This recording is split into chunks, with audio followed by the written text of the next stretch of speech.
你能领悟到这一层，说明你慧根不浅。多谢上仙夸奖，子牙明白了，过往种种皆为过眼云烟。心急吃不了热豆腐，是我太过急于求成了。哎呀，竟让上仙干饮，看小人这记性。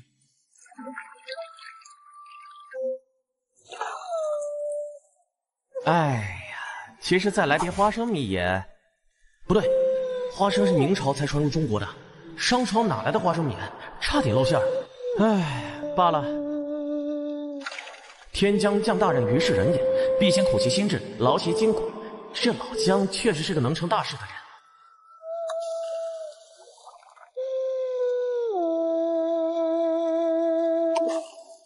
上仙，鲜鱼汤好了，您趁热。本次穿越剩余时间10、9、8。算了算了，一瓶酒换一个姜太公钓鱼的典故诞生，好像也不亏。时辰不早，我该走了。凡人江上，恭送上仙，多谢上仙点拨之恩，子牙此生必不负上仙所望。这老姜确实是个人物，不过，嘿，下次要是再碰见他，可得把我的茅台给要回来。系统能量补充完毕，检测到关键历史节点人物江上遭遇重大困境，是否立即进行穿越干预？什么？老姜又出事了？我这才刚回来。检测到目标人物正面临倾家荡产、性命之忧的双重危机，该危机将直接影响历史进程与王伐纣，请速度选择是否立即穿越。性命之忧这么严重？走。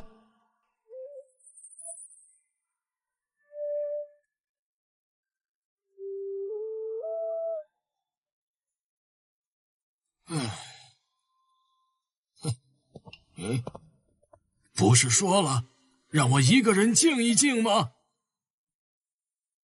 看来你这大鱼还没钓到，酒肆倒先快没了。上仙，您怎么来了？子牙无能。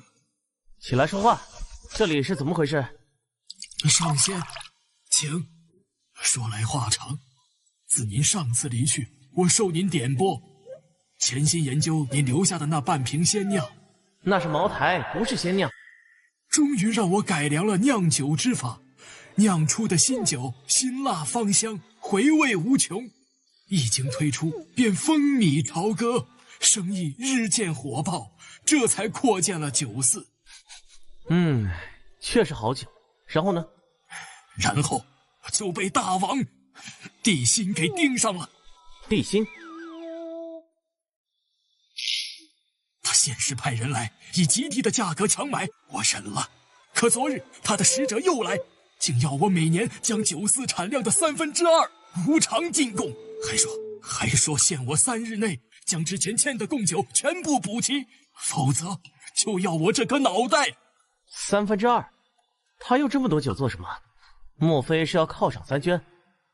唉，犒赏三军，上仙有所不知，大王他大王，这新来的美酒可还合心意？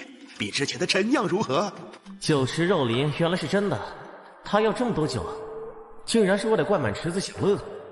荒淫无道，竟至于此！1、2、3、30，好家伙，竟然足足有30名女子，而且个个风韵不同。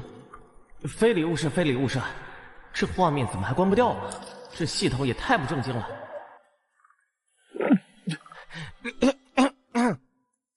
上仙，您怎么了？可是这酒不合您的口味。无碍。暮色四合，野外而战，国之将亡也。暮色四合，野外而战。上仙这句话必定蕴含着无上天机，我必须牢牢记下。唉，上仙，酒菜已凉，我这就去给您热一热。不必了，我问你，那条渭水边的大鱼你还钓吗？钓，子牙谨遵上仙教诲，一日不敢懈怠。继续钓，另外再送你一计。请上仙指点。36计，走为上计。走为上计，上仙是让我离开朝歌。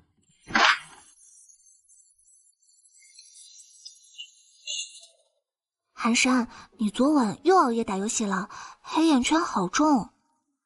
别提了，做了个噩梦，一晚上没睡好。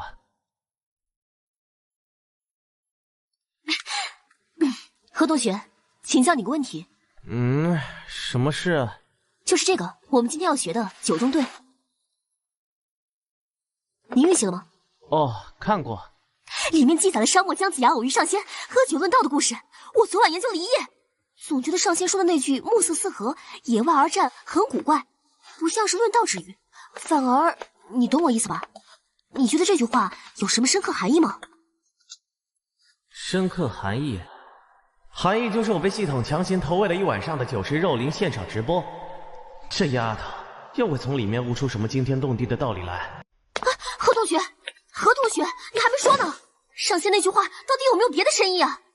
深意？深意就是系统太没节操了。我就知道，我的猜想果然没错。同学们，今天我们学习一篇非常有趣的古文《九中对》。这篇文章记录了商末奇人姜子牙在渭水边偶遇一位神秘上仙的对话。大家注意，文中上仙的举动看似反常，但却蕴含道理。历史学家普遍认为，这背后或许有某些不便明说的深层原因。现在有哪位同学预习过？可以分享一下自己的看法。老师，我有想法。林清星同学，请说。我认为上仙一饮而尽新酒，绝非口渴那么简单。这其中至少有2层含义。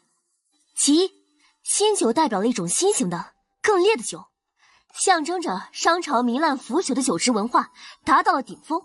其二，也是最关键的，新酒谐音新酒，新就是地心的心，所以上仙一饮而尽，就是在用行动预示地心的国运悉数已尽了。妙啊，实在是妙啊！新酒地心，原来如此。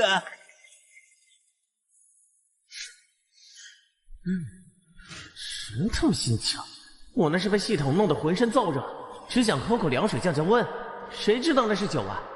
这还没完，上仙后面还突然数数，一直数到30。各位同学，你们知道这意味着什么吗？商纣王地心从继位到亡国在位时间不多不少，正好30年。上仙这是在精准的预言他败亡的最终期限。可以啊，这想象力，我当时数数就是想转移注意力，冷静一下。这么说来，难道林星星这家伙的脑回路在第5层，而我这个正主其实只在第1层？这就是传说中的幕后留剧本。这家伙不去写小说真是屈才了。老师，同学们，上仙的最后一句暮色四合，野外而战，看似简单，实则暗藏天机。请大家把暮色四合的暮和野外而战的野连起来读。牧野？牧野？没错，就是牧野。上仙是在用这2个字预言商朝的最终归宿——牧野之战。牧野之战后，商王朝彻底灭亡。我操！牧野之战，我怎么就没想到呢？牵强附会，可是这也太巧合了吧？青出于蓝啊！林同学，这个解读角度非常新颖，也很有说服力。上仙之言果然是微言大义。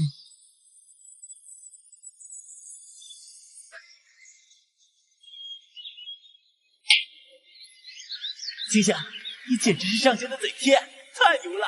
何同学，这次多亏你的鼓励，要不是你点头，我还没信心说出来呢。鼓励？我那是脖子有点僵硬，你们脑补的开心就好。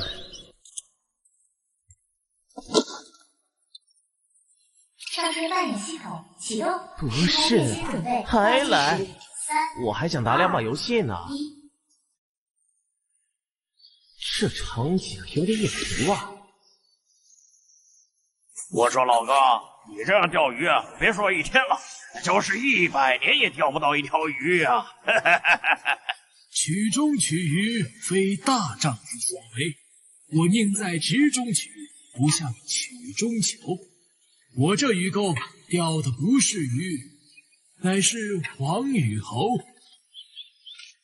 老乡，好久不见。上仙，您怎么来了？太阳有点晒，还有多的小猫吗？给我一个。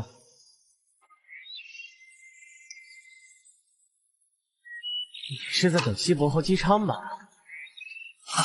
上仙果然无所不知，无所不晓。子牙正是听闻西伯侯贤明，欲投奔辅佐，亦是遵从上仙教诲，在此垂钓，磨练心性。可以，去行队上了。姜太公钓鱼，愿者上钩。看来这次是要见证一场改朝换代的大戏了。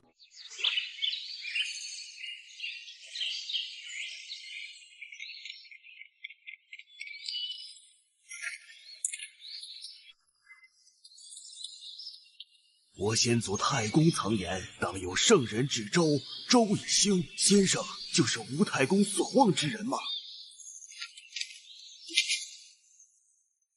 公元前1152年，姜子牙辅佐姬昌，广施仁政，发展农桑，使得天下2/3的诸侯一起。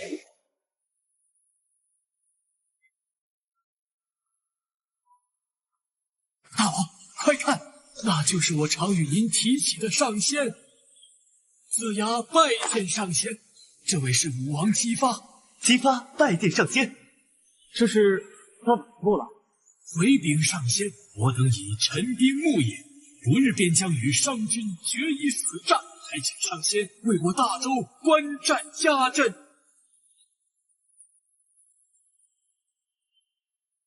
牧野之战这么快？这可是决定商周命运的最终决战啊！资变结集，财力过人，手革猛兽，不输陈的希望。这地形果然是人中龙凤。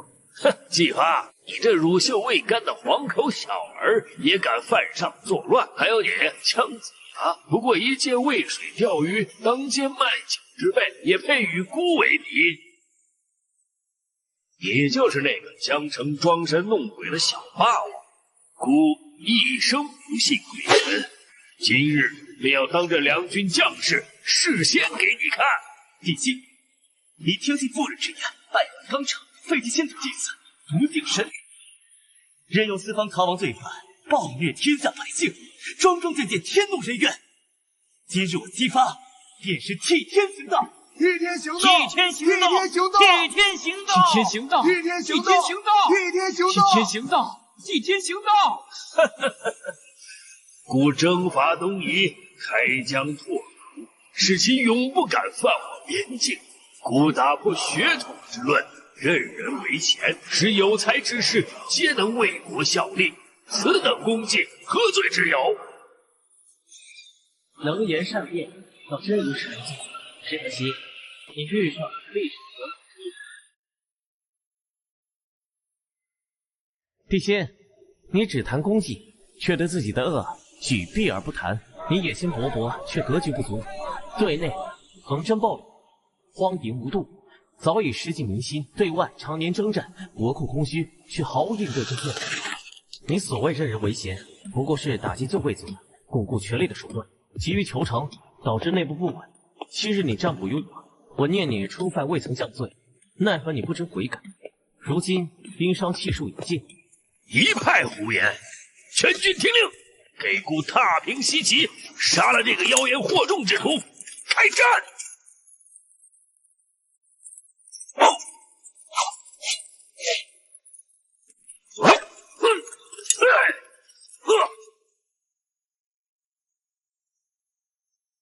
谁敢后退，杀无赦！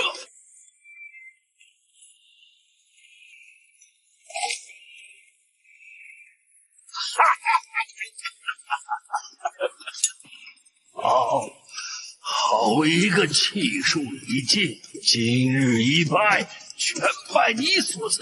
死前能弑杀真仙，亦是快事一件。上仙小心！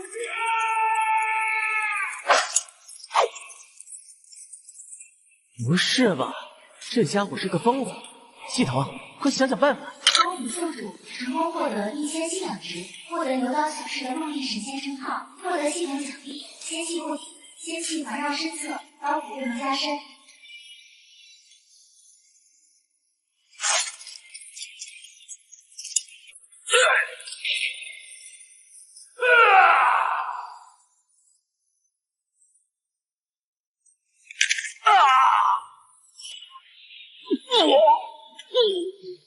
我仙当真不可胜。上仙神威，凡人难测，子牙佩服。上仙无恙，实乃我心体之相。孩子，我的孩子。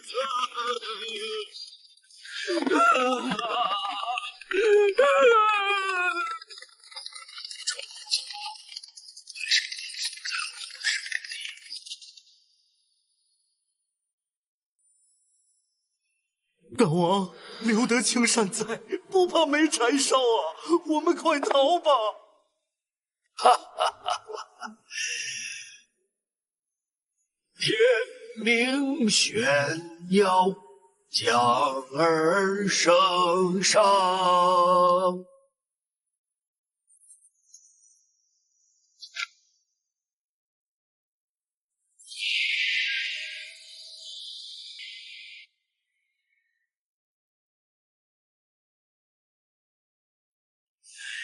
历史终究无法改变，接下来安抚百姓、处理国事，有的他们忙了。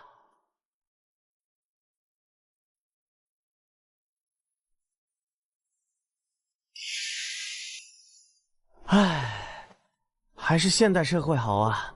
打仗什么的太累了，难得放假，先开一局新游戏再说。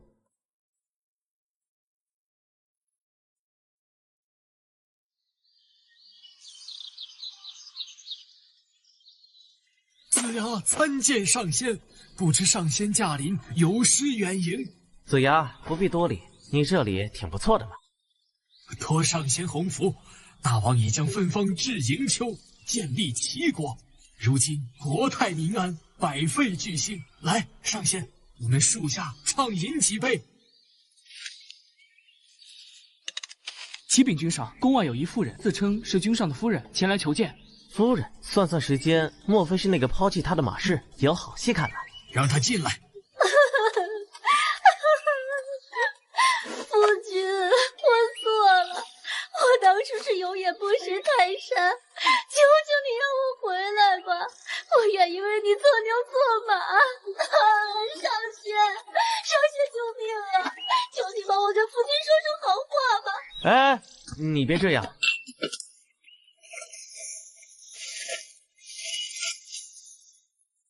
把他拉开！你若能将这泼出去的水，连同泥土都收回杯中，我便让你回来。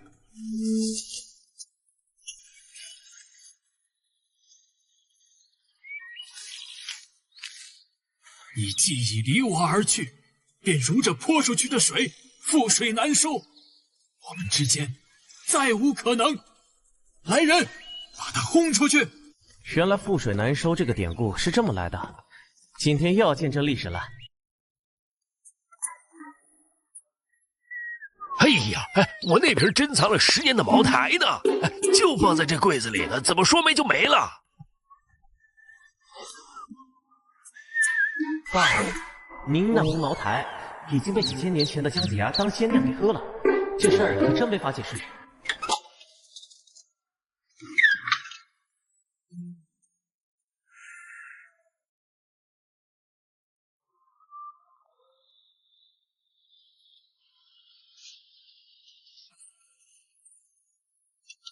高阳，你桌上这玩意儿能借我看看吗？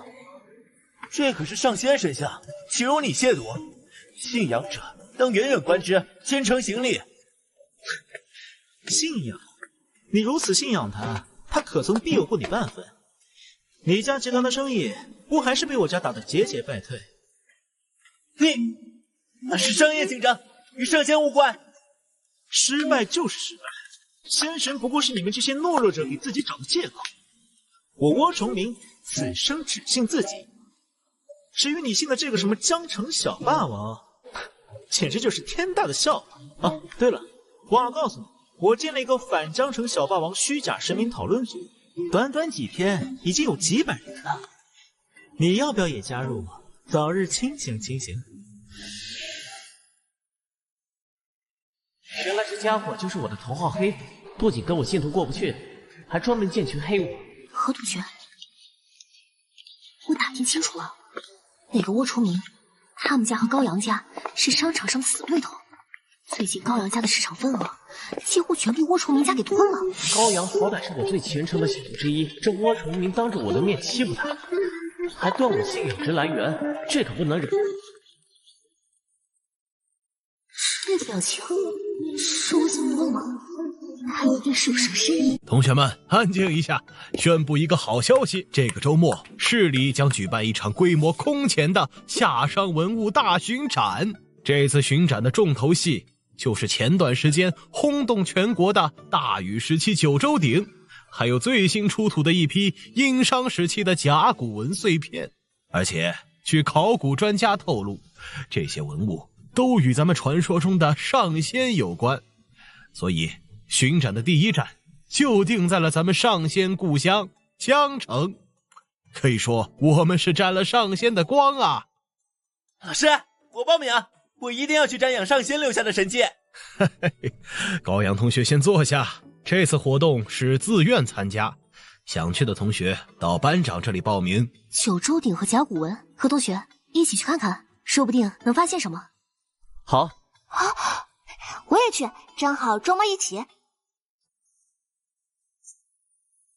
我也去，我倒要亲眼看看上仙到底是个什么东西。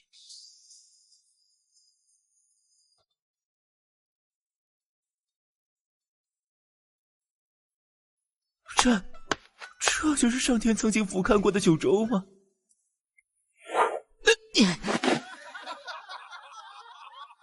靠！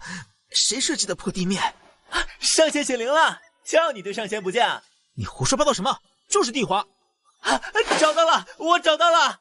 你们快看，上仙在九鼎之上的名字！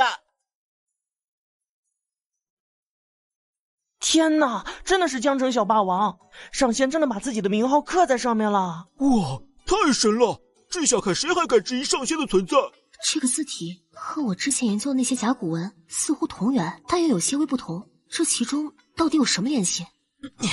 哼，装神弄鬼，谁知道是不是现代人伪造的？哼！看到了吗？看到了吗？绝对是上仙的成绩！你刚说完上仙的坏话就摔倒，这是神法！2次摔倒都在同一个位置，而且都是他说了我的坏话之后。这难道真是我在冥冥之中影响了他？不可能，这巧合也太巧了吧！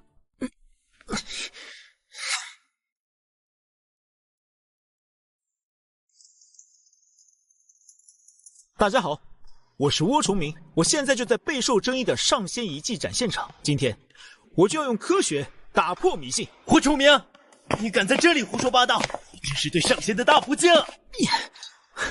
大不敬？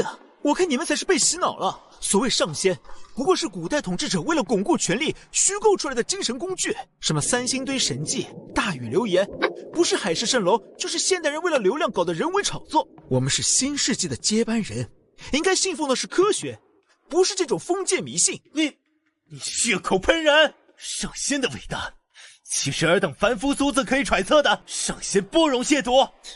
好啊，你说上仙厉害，有本事你让他显灵啊！除非这顶上的江城小霸王5个字能自己发光，我就信了。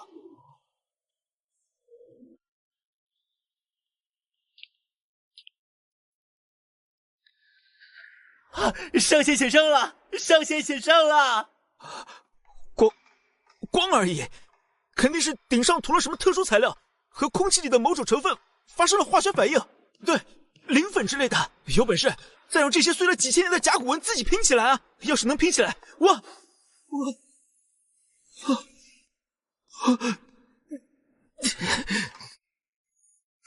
弟子高阳，叩谢上仙神剑。我靠，这铭文竟然还是夜光的，这系统出厂自带特效吗？这下怎么解释？无需解释，本系统就是最大的解释。设备故障，出现紧急技术故障，请各位游客立刻有序离场。不，这不科学，一定有科学的解释，我一定要找出来。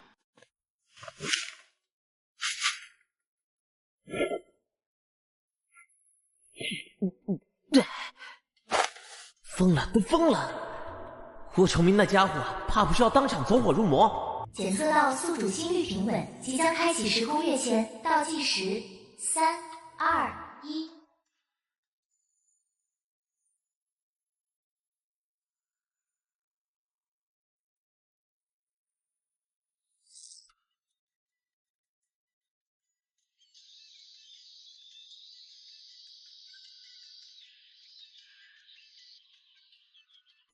弟子江上拜见上仙，不知上仙驾临，有失远迎，还望恕罪。无妨，我见你在此处凝望许久，可是为何事发愁？回禀上仙，并非发愁，此乃弟子的一个习惯。院中这2株梨树，弟子习惯先将一株的果实吃完，再去采摘另一株。如今这一株的梨子已被我吃完，正在思索是否该开始品尝另一株了。强迫症，这古人还有这种讲究？上仙，此情此景，不知可否？恳请上仙赋诗一首，以寄此景，也好让弟子日夜诵读，感悟仙道。赋诗？我哪会作诗啊？要命了！算了，胡诌一个，反正他们也听不懂。愿有2树，其一者为梨树，另一者也为梨树。其一啊，它硕果累累；另一啊，它光秃秃。此乃我仙界最新的诗歌流派，名为通俗易懂派，大道至简，返璞归真，你可懂？懂了，懂了，多谢上仙赐教，大道至简，弟子受教了。这梨看着不错啊。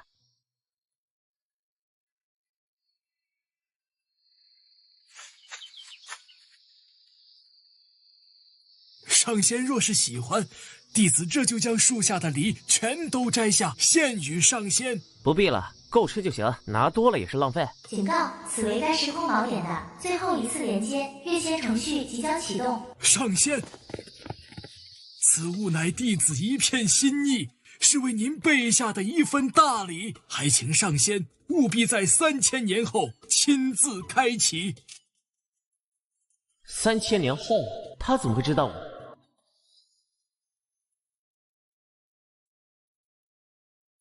系统，这上面写的什么鬼画符？正在解析。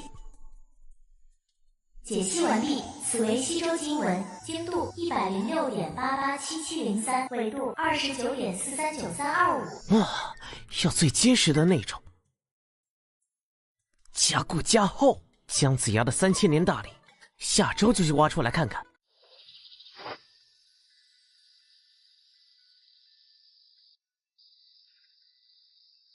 哇，谢谢你啊，寒山，这梨看起来好特别。哼，尝尝看，味道不错。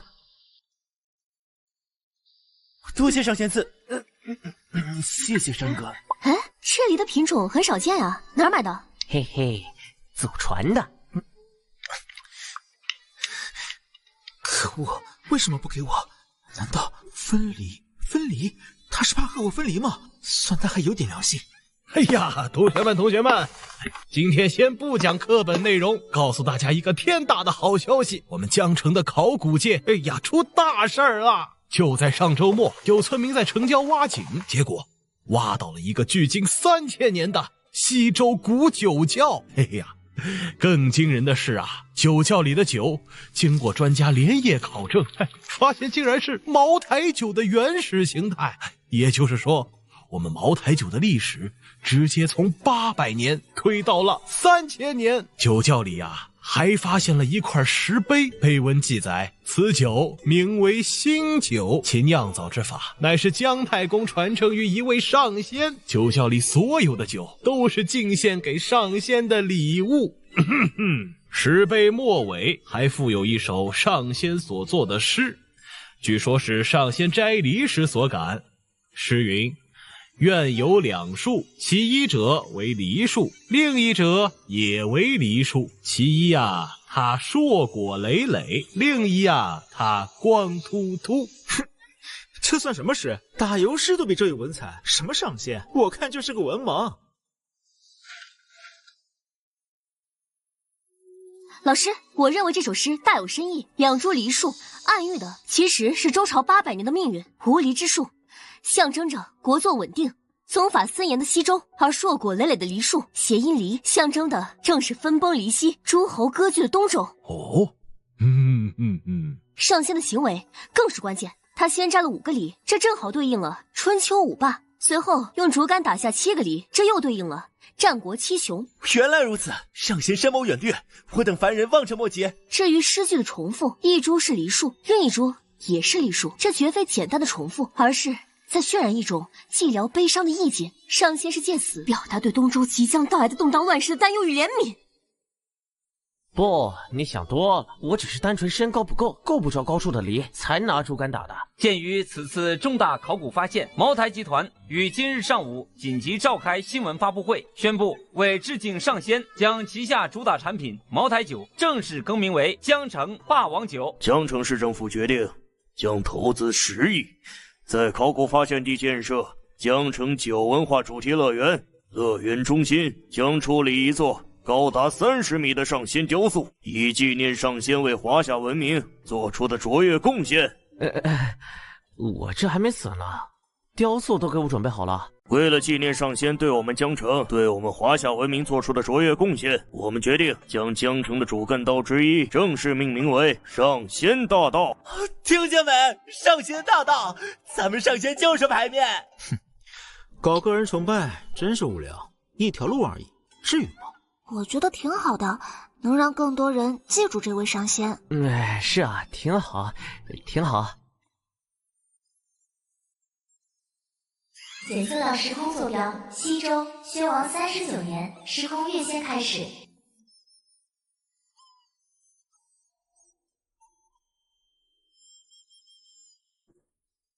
西周周宣王39年，系统又把我弄到这儿来干嘛？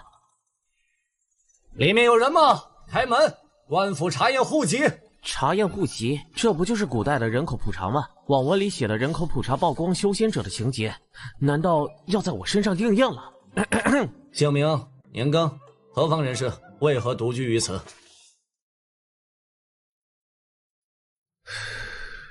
你这人是聋了还是哑了？问你话呢？怎么样？这气质，这风范，够仙人了吧？还不快快纳桃便拜！桃儿，又一个。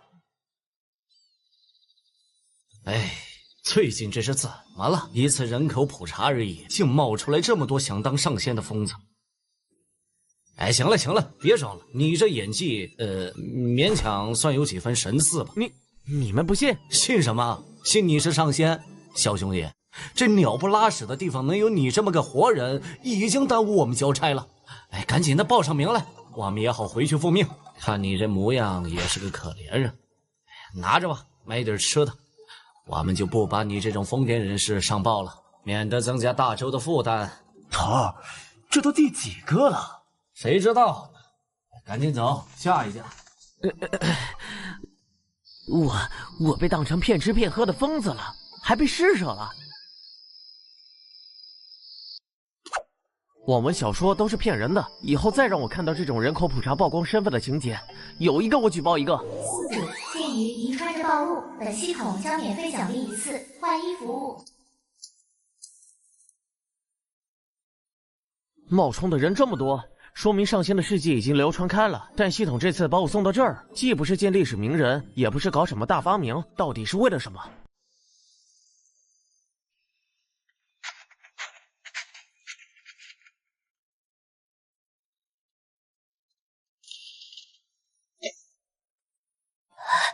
好心人，求求你！这是上仙江城小霸王的孩子，求你照顾好。我的孩子，老人家，你是不是认错人了？不会错，不会错的。这孩子就是那个名为江城小霸王的上仙。这怎么可能？我怎么会留下孩子？老人家，你先别急，到底怎么回事？这事儿要从夏朝说起。当年上仙在宫殿中随口吐了一口鲜涎在空碗里。啊？吐口水？那鲜涎被宫人装进匣子，代代相传，历经夏商，传到了本朝。先王打开匣子，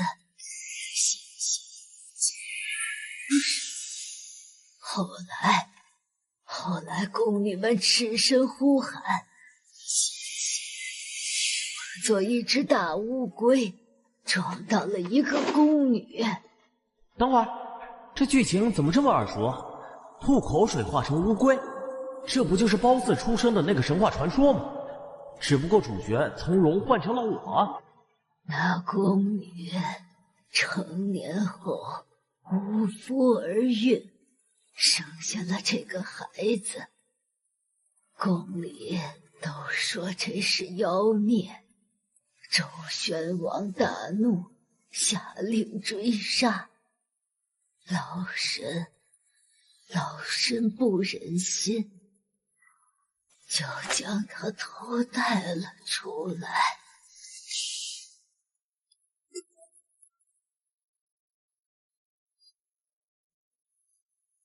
哎，这叫什么事儿啊？宫女偷情生了孩子，编个故事就让我来背锅，还背的是几百年前的锅。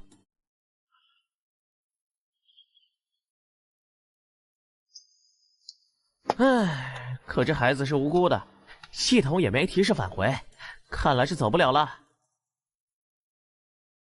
就是这里，老婆子肯定躲进去了，给我搜！是你？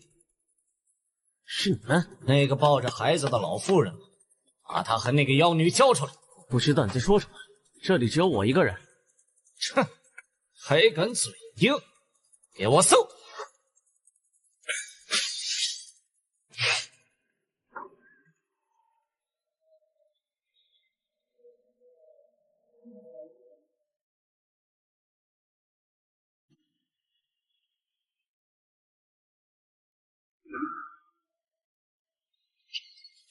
这怎么回事？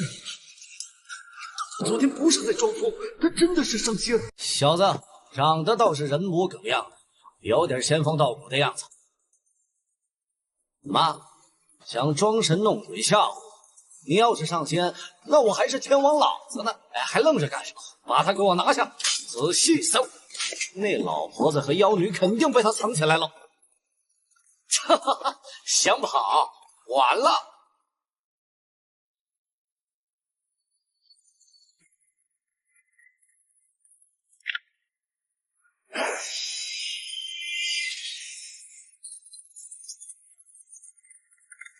我的剑，这是最锋利的青铜剑啊！怎么会？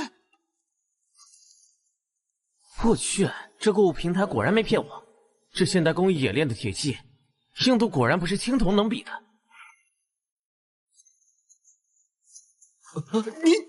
您当真是上仙江城小霸王？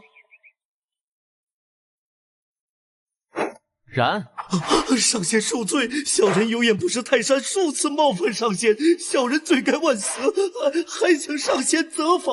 罢了，昨日你调查户籍，临走时扔下银钱，算是今日的买命钱。昨日之善缘，结今日之善果，天道循环，皆有因果。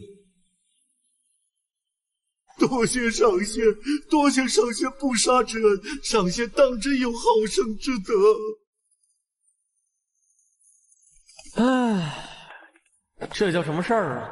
刚装完逼就得当奶爸了。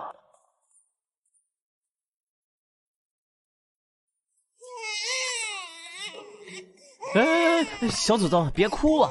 是要喝奶奶吗？可我上哪给你找奶去啊？完了完了，再哭下去嗓子都要哑了。启禀上仙，小人斗胆求见。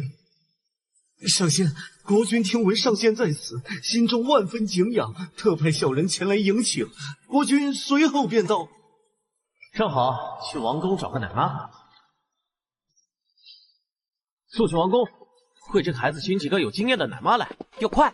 是，上仙放心，小人这一就去办。上仙，这孩子已经换了好几个奶妈了，可不知为何，就是哭闹不止，谁喂都不吃啊！这小祖宗到底想干嘛？难道还认人不成？上仙，今日恰逢包国使臣在此做客，不知可否请他们一同赴宴，瞻仰上仙仙颜？可。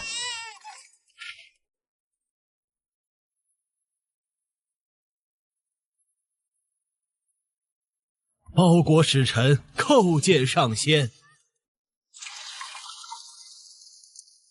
这身材，放现代妥妥的超模啊！哦，哎呀，上仙，臣明白了。您怀抱圣婴，又频频看向我的侍女，此乃天意呀！想必是上仙要将这与您有缘的仙童赐予他抚养。我就是多看了2眼大长腿，这你都能脑补一场托孤大谢。你言之有理。哎呀，谢上仙，谢上仙。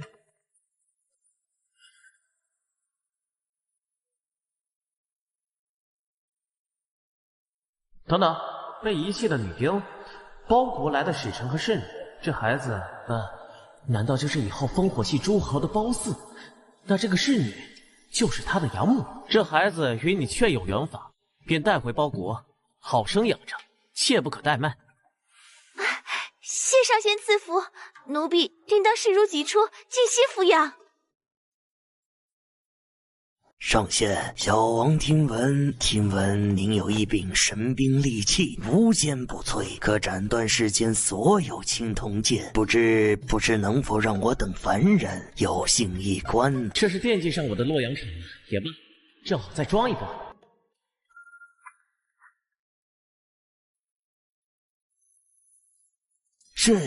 这就是上仙的神兵啊！上仙，小王可否近距离观摩一番？可。此物定是天外云铁所铸。我曾在家传古籍中见过记载，天降神铁，100年难遇。上仙来自仙界，想必这等神物随处可见吧？上仙啊，这神兵之上的神秘符号是何用意啊？我靠，忘了撕干净了，这下要穿帮。此乃仙传，是本仙亲手刻下的符文，可赐予此器物无穷的威能。仙家秘事不可窥探，更不可外传。今日之事，尔等若泄露半句，本仙必引9天神雷，诛灭尔等家国，乃至后世子孙无一幸免。我等不敢，请上仙恕罪。小王知错，小王有眼不识先物。启禀上仙，小王也想为我国打造一柄削铁如泥的神剑，以振国运。只可惜苦寻多年，也未能寻到一块合适的神铁。凡事之中亦有神铁之源，其貌不扬，异世或鹤，常与山石混杂，此乃铁矿石。铁矿石，此时熔点极高，需以烈火煅烧，约莫1500摄氏度高温，方能熔炼。熔炼之后，还需反复锻打，提纯去杂，其冶炼之法远比青铜繁复。上仙真乃无所不知，无所不能啊！谢上仙指点迷津。1500摄氏度，玉柄铁剑，难道说后世出土于国际墓，被誉为中华第一件国宝，就是这么来的？我竟然见证了它的诞生。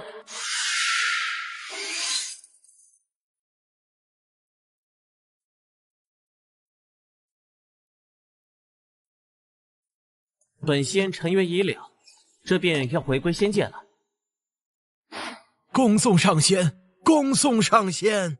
同学们，关于西周的灭亡，除了我们熟知的周幽王烽火戏诸侯，还有一个非常有名的神话传说。《史记·周本纪》记载，夏朝末年有龙在宫殿里吐下涎沫，也就是口水，夏王让人占卜，结果是主亡国。这团龙涎被装在盒子里，代代相传，直到周厉王时期打开，龙涎化为一只黑色的大乌龟，爬进后宫，碰到了一个小宫女，宫女便怀孕，生下了一个女婴。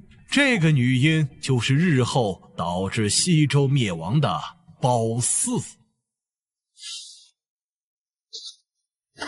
老师，这个故事告诉我们要做一个文明人，不能随地吐口水。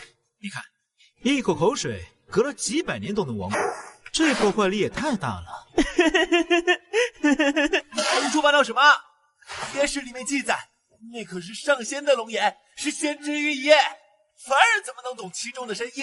先知玉液，那不还是口水吗？再说了，就算他是神仙，乱吐口水也不对。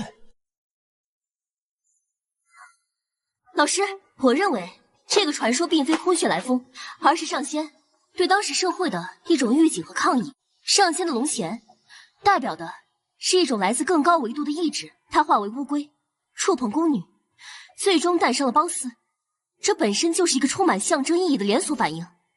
这其实是上仙在向腐朽的周幽王统治发出警告，暗示西周王朝的气数将尽。而且大家还记得前不久出土的虢国墓吗？上仙向虢国国君传授了冶铁之法，却没有传给当时的周天子，这是为什么？这就是授诸侯以兵。他是在用这种方式赋予有能力的诸侯取代腐朽王权的力量。果不其然，周幽王最终就是死在了诸侯联军的手里。我当时只是顺口一说，哪想那么多了。大家再看这张宴饮图，上仙面前摆着他最爱吃的清蒸鲤鱼，你们数过吗？鲤鱼的脊柱不多不少，正好有12节，这对应了从周武王到周幽王，西周一共12位天子。更关键的是，图中一共有2盘一模一样的清蒸鲤鱼，一盘鱼头朝西，一盘鱼头朝东。这预示着什么？西周灭亡，周平王东迁，建立东周。这是上仙在几千年前就用一顿饭预言了整个周朝的国运走向。这简直是牵强附会。谁规定吃饭不能点2道一样的菜了？我就爱吃，我点10盘行不行？不行，我今天回去就吃2盘清蒸鲤鱼，看我能不能预言什么。我勒个去，这脑洞绝了！我当时就是单纯觉得清蒸鲤鱼好吃，让多做了一份啊，差点就忍不住给他鼓掌了。林清仙，你简直就是上仙的知己，不，你应该做上仙的首席代言人，你比我这个粉丝看得透彻多了。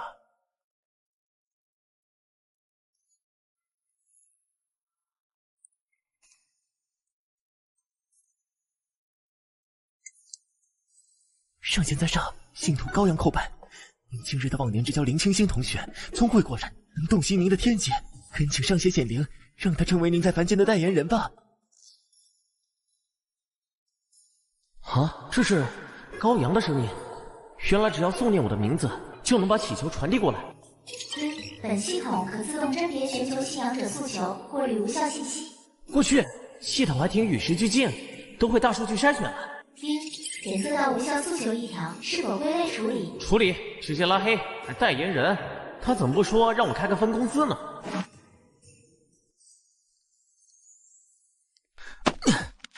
林清新同学，关于上节课的讨论，我不能苟同。哦，波同学有什么高见？上仙根本就不存在。所谓的超自然现象，只是我们目前的科学水平还无法解释而已。我当然笃信科学，科学是探索世界真理的基石。但你不能否认，伟大如牛顿、爱因斯坦，晚年也走向了神学。我们既然无法用科学完全证明上仙的存在，也同样无法证明它的不存在。说不定，他现在就在这个教室里，听着我们的辩论呢。这感觉他不会再说我吧？那甲骨文自动拼合的现象，我也可以用科学解释。熵，你听过熵增定律吗？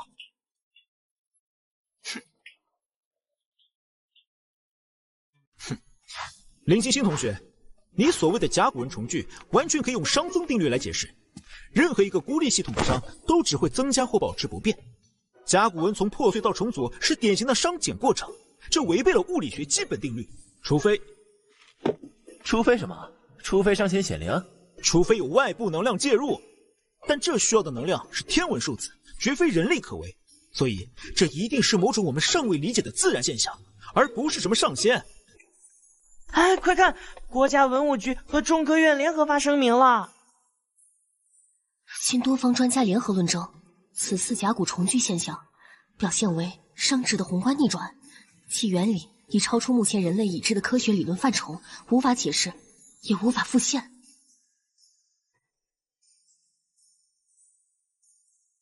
郭同学看到了吧？官方认证，科学搞不定，所以说死读书顶个鸟用啊！关键时刻还得先上仙。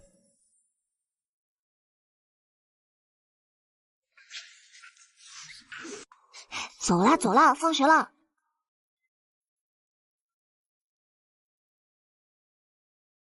丁发布临时穿越任务，目标时空西周，倒计时准备10分钟。又来，能不能提前一天通知啊？我晚饭还没吃呢。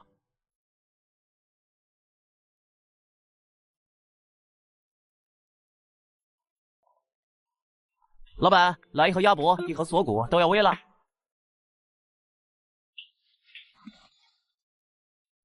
一杯多肉葡萄，正常冰，谢谢。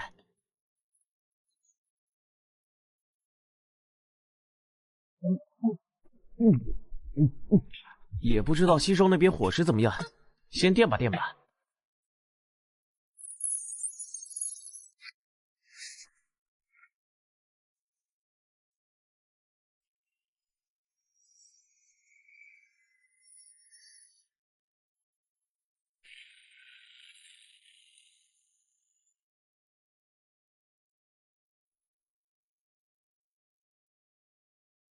我靠，什么情况？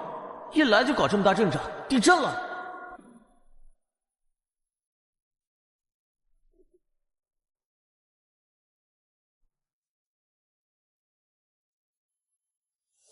山川竟为上仙崩裂，河川为上仙枯竭。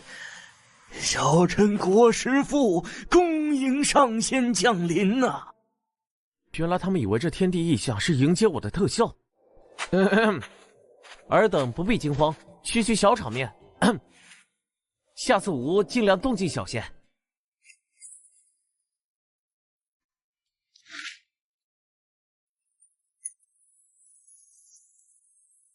启禀上仙，此乃小臣集全国之力，历时3载为您锻造的神兵，请上仙过目。玉柄铁剑，这可是中国考古发现的最早的人工冶铁制品之一啊！好剑，男儿何不带武功，收取关山舞？怎么回事，系统？我的仙气护体呢？不是说刀斧不能加深吗？怎么被这剑给划伤了？仙气护体对外来攻击有效，宿主主动触摸利刃，属于自残行为，不在防护范围内。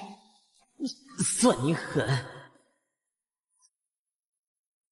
上仙神威，当今大王的爱妃褒姒，自入宫以来从未一笑。今闻上仙降临，特命小臣若遇见您，就请您入后宫。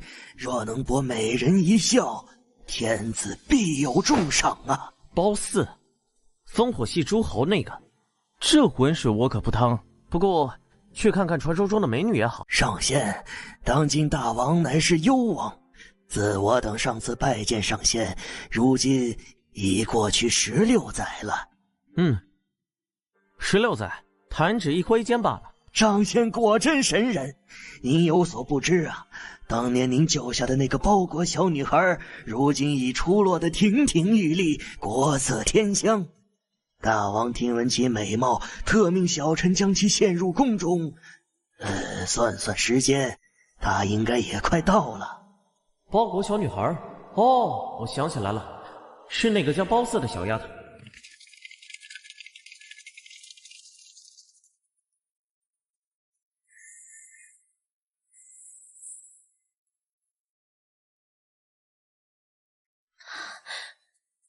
上仙，真的是你！褒姒还以为此生再也见不到您了，幸得上仙当年相救，才有了褒姒的今日。那个褒姒姑娘，不必如此多礼。16年不见，当年的婴儿已经长这么大了。可惜马上就要被送进宫，献给那个周幽王了。警告：时空节点出现波动，宿主需在本时空滞留3日，待稳定后方可返回。要多待几天，搞什么飞机？也不知道我追的那个小说《烽火戏诸侯》更新了没有？上仙，烽火戏诸侯是什么？你说他呀？是我们仙界一个很有名的太监总管。太监总管？对，就他吧。没什么别的爱好，就是喜欢切书。他还有句口头禅特霸气，叫剑来，然后就把书给切了。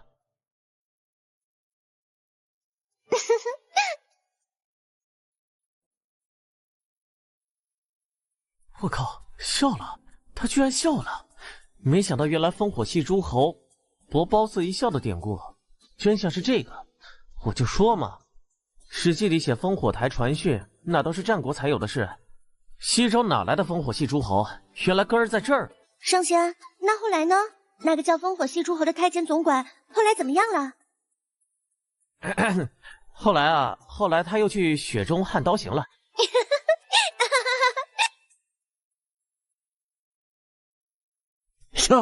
笑了，褒姒姑娘终于笑了。上仙果然是上仙啊，神通广大。哎呦，快，摆宴为上仙和褒姒姑娘接风洗尘呐！这历史的真相也太离谱了点吧？寒山，你那篇发在《自然》杂志上的论文太厉害了，现在好多人都说咱们学校是卧虎藏龙之地呢。运气好而已。同学们，安静一下，告诉大家一个好消息。因为何寒山同学的杰出贡献，市里特批在我们学校举办一场历史知识竞赛。最后市里的总冠军高考能加5分。高考加5分，这可是能碾压千军万马的优势，这必须拿下呀！不过校领导经过讨论，一致认为何寒山同学的知识水平，过于渊博。为了比赛的公平性，决定禁止何寒山同学参赛。我靠！不让我参加，这不是降维打击，这是直接把我从服务器里删除了呀！凭什么呀？这是歧视，赤裸裸的学术歧视！他要参加了，我们还比什么？直接把奖杯发给他得了。何同学，你放心，这口气我帮你出，这冠军我替你拿了。我看你是想借我的笔记躺赢吧？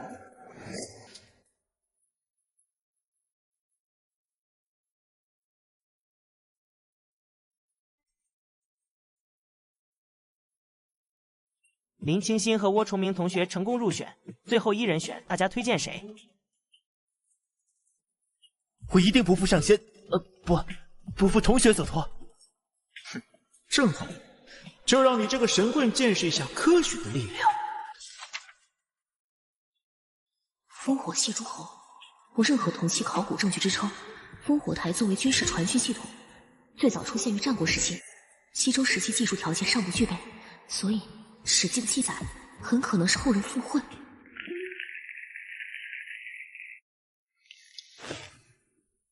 请听题：典故《烽火戏诸侯》中的周天子是谁？他的本名叫什么？周幽王姬公念。回答正确，加10分。不对，事情的真相根本不是这样。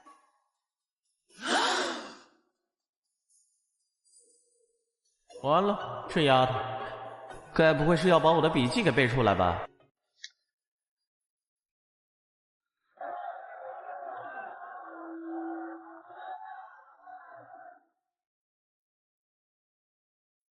你胡说八道什么？《史记》里白纸黑字写着，你凭什么说不对？这丫头胆子也太肥了，还真是我的笔记。这丫头真是不怕事的。烽火台作为军事传讯系统，最早出现于战国时期，西周根本不具备这个技术条件。司马迁是汉朝人，他那时候烽火传讯已经很普遍了，所以他在编撰《史记》的时候，很可能犯了一个想当然的常识性错误。切，说的头头是道，你有什么证据？再说了，主持人问的是典故里的人是谁，又没问你这事是真是假，你这是故意捣乱，偏题了。偏题了。就是捣乱的吧？我反对，这位同学的逻辑有问题。如果林清新同学的论点成立，即烽火戏诸侯这件事本身就是子虚乌有，那么这个典故就不存在。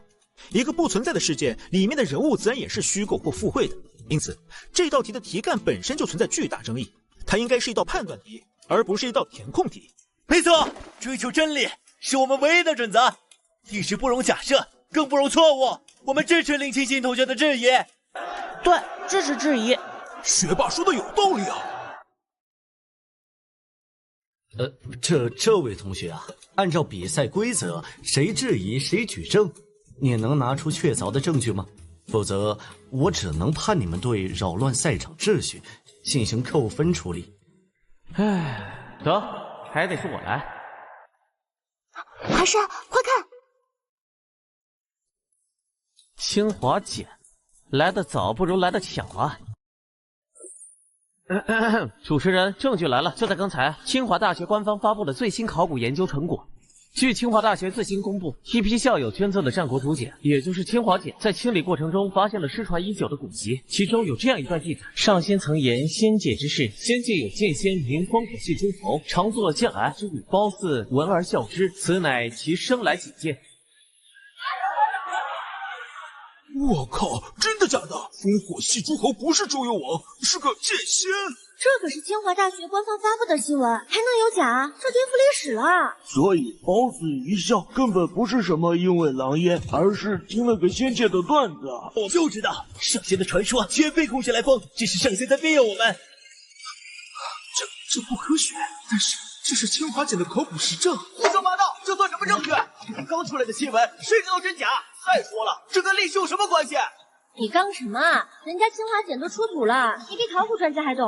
就是，是和半分吧，他们说的是对的。经核实，该考古发现属实。鉴于此，林清新同学小组的质疑成立。虽然过程曲折离奇，但他们确实从根本上论证了题目的谬误，因此本题加10分。为什么每次到了最关键的时候，都会有这种巧合的考古发现来帮我？这也太……没错，正是在下，宿主的一切行为都将成为历史的真实。本系统致力于为您提供最完美的上仙扮演体验。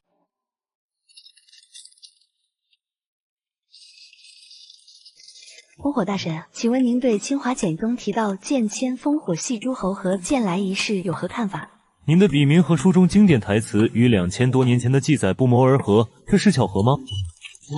我哪知道啊！有传言说您是穿越者，请问是真的吗？别瞎说，我是灵感来源于我们家祖传的一批竹简，我小时候看过，可能就是清华简的一部分。对，就是这样。本次校内淘汰赛获得最高分，成功晋级市级比赛的队伍是林清新小组，恭喜他们！感谢上仙庇佑，若非上仙显灵，我们焉能获胜？显什么灵？那是考古发现，是科学，是逻辑的力量。何寒山，你太厉害了，简直是我的偶像！哎，这巧合也太刻意了。系统，你这完美体验是不是有点用力过猛了？不过总算是赢了，但这3个人组队，以后的日子怕是不会清静了。各位媒体朋友，各位观众，今天我们有一个惊人的发现，这玉鼎铁剑出土地的周边，我们发现了新的青铜器。这些青铜器上刻有文字，我们初步将其命名为简体下文。它介于甲骨文与金文之间，但又似乎自成一体。更令人惊讶的是，这第一个字它竟然是币字。请问这简体下文有什么特殊含义吗？目前我们还在研究，但可以肯定的是，这绝对是华夏文明史上一个划时代的发现。简体下文。这字怎么看都像是写错了，多了一点，难道是当年的工匠手抖吗？寒山，别想了，喝点牛奶，早点休息。青婉，你说这考古学家是不是太敏感了？一个多了一个点的字也能叫简体下文，感觉像是在硬凑。也许有什么深意呢？就像你说的，历史总是充满了意外。最新考古发现，继币字之后，玉柄铁剑出土地再次出土刻有简体下文的青铜器，这次的文字是生和和。我洛阳铲呢？我的洛阳铲！下落缔造，河北叉叉地叉叉叉公司生产，假冒必究。天哪，原来是这样！国君，他竟然偷看了我的洛阳铲标签，他把必究的必、河北的河，还有生产的生，每个字都多加了一个点，刻在了青铜器上，既保留了先传的痕迹，又规避了外传遭雷劈的惩罚，这也太机智了吧！何寒山，你这笔记写的是什么？必生河，托过国君，难道这简体下文真的暗含着什么深意？没什么，瞎写的。不对，你肯定发现了什么？你是不是对简体下文有独到的见解？快告诉我，这会不会是我们竞赛的突破口？哎呀，林清新同学，你真是想太多了。我这哪有什么见解，就是随手涂鸦。你还是赶紧去准备竞赛吧，别在这瞎琢磨了。好吧，不过我总觉得你有秘密。林同学，山哥可是上仙啊，自然有不同常人的智慧。他写下的每一个字，都可能蕴含着天机。故弄玄虚。有这时间，不如多看2本历史书。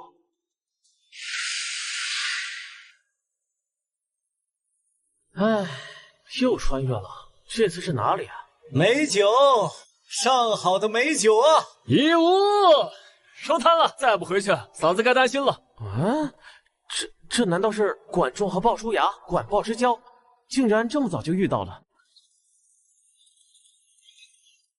请问2位，这附近可有酒肆茶馆？这位公子面生可是初来乍到，前面街角便有一家，可未传后，在下常去。公子若不嫌弃，我2人也可陪同，边饮边谈。管仲，拿命来！小心！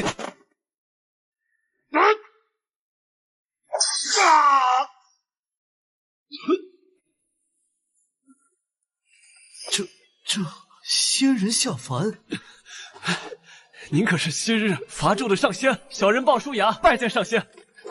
小人管仲拜见上仙。上仙威能震慑宵小，我等凡人有幸得见天颜，不知上仙可否一步寒舍，让小人略尽地主之谊。甚好。上仙请坐，家中简陋，还望上仙海涵。小人这就去置办些酒菜。上仙，您别见怪，管仲家境贫寒，但他为人正直，胸怀大志。刚才那大汉是我们经商时结下的仇家，没想到竟然追到这里来了。幸亏有上仙相助，否则后果不堪设想。无妨。哎呦，鲍郎也在呀！我是听见外面动静，想着管仲这屋里是不是出了什么事儿啊？张氏，你别瞎猜，这位是……这位小哥是管仲的朋友。正是。小哥长得可真俊俏，不过你可别和管仲走太近了，他那人呐，不是什么好东西。张氏，休得胡言，管仲是什么人，我比你清楚。您可别误会啊，我一个寡妇人家，没什么坏心眼儿，就是好心提醒这位小哥，我这人就是心直口快，不像有些人说话吞吞吐吐的。大姐，你再抛媚眼，眼珠子都要飞出来了。无妨。小哥，我跟您说，那管仲可不是什么好人，他每次跟豹狼出去经商，赚了钱都偷偷藏起来，有一次还被我亲眼撞见了。上仙明鉴，管仲家境贫寒，常常食不果腹。我们一同经商，他分内所得本就微薄，是我情愿多分他一些的，绝无私藏一说。那他3次参军，3次当逃兵，这总没错吧？贪生怕死，丢尽了我们齐国人的脸。完了，最近熬夜打游戏又开始脱发了。这要是成了秃头上仙，哪个仙女会喜欢啊？上仙明察，管仲并非贪生怕死，只因他家中有高堂老母需要奉养，身体发肤，受之父母，不敢毁伤，孝之始也。他若战死沙场，老母谁来照料？这正是孝义两全之举啊！他几次还想抛下你，自己去当官，这种唯利是图的小人。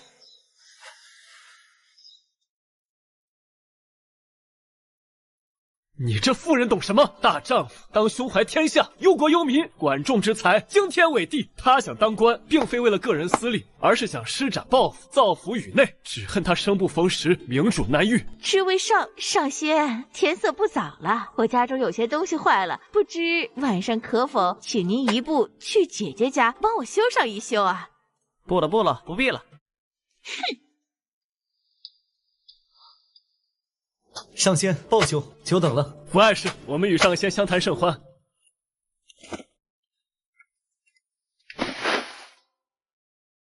人生能有一个这样无条件信任你、维护你的朋友，真是有如此，夫复何求啊！卖白菜啦！刚刚采摘的新鲜小白菜呀！上仙这是馋小白菜了呀！我才不是馋小白菜，我是馋人家的知我者，鲍叔牙也。我就是馋那个新鲜采摘的小白菜了呀。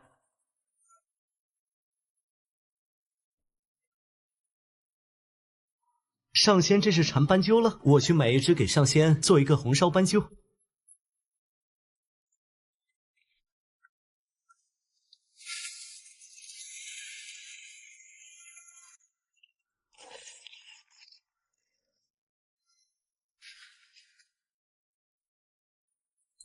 上仙都这么能吃的吗？这一桌子菜快被他一个人吃光了。我哪知道，或许是上仙消耗甚巨，需要补充凡间五谷吧。上仙似乎尚未用饱，这山中猎物丰足，不如我等前去打猎，既可消食，又能即刻烧烤，品尝野味，如何？打猎，这可是现代社会体验不到的项目啊！听起来好刺激，好主意，走。带上这个，今天咱们不醉不归。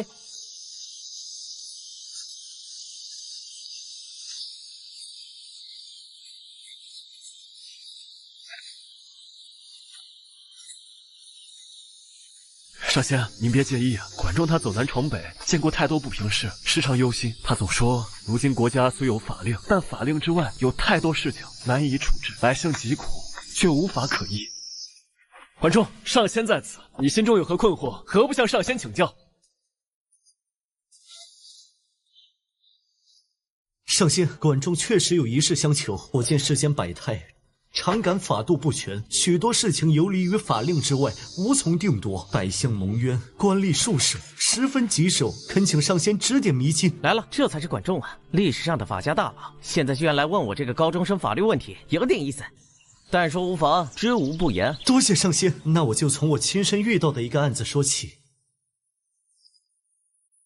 上仙，我曾遇一案，有名为张三的乡民入深山之中，无意间惊扰了一只幼年异兽。那异兽黑白相间，憨态可掬，却性情凶猛，扑上来便咬伤了张三。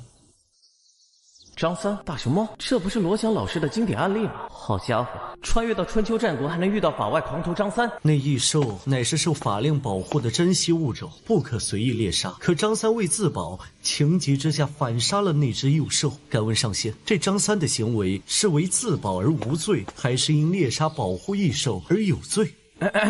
此事确有争议，但追本溯源，夏商之时便设有祭人之官，掌管山林禁岭，禁杀幼兽，禁取鸟卵。周时更有伐虫令严明，勿伐树木，勿动六畜，违者死勿生。可见保护生灵乃是自古以来的法度精神。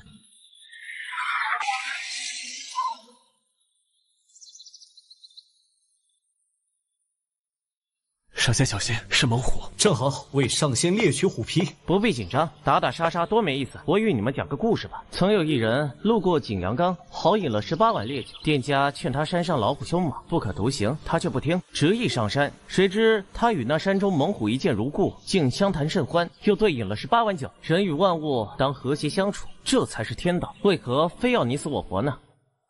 我明白了，我明白了，多谢上仙点化。你明白什么了？上仙的故事是在指点我解决张三之案的根本方法。与其纠结于进山之后是人伤兽还是兽伤人，不如从根源上杜绝。上仙之意是应将此山化为禁区，无特殊缘由，任何人不得入内狩猎，如此便可彻底避免人与真兽的冲突。可以啊，管仲，这脑补能力，高考阅读理解肯定满分，孺子可教。我欲立新法，构山之见容者，进封而为禁，有动封山者，罪死而不赦。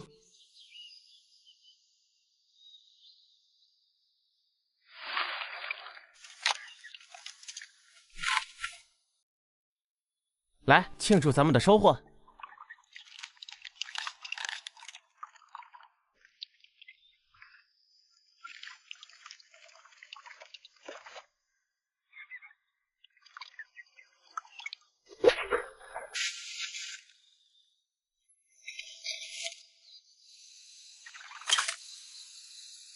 虽然没打到老虎，但这趟打猎之旅收获满满，这才是生活。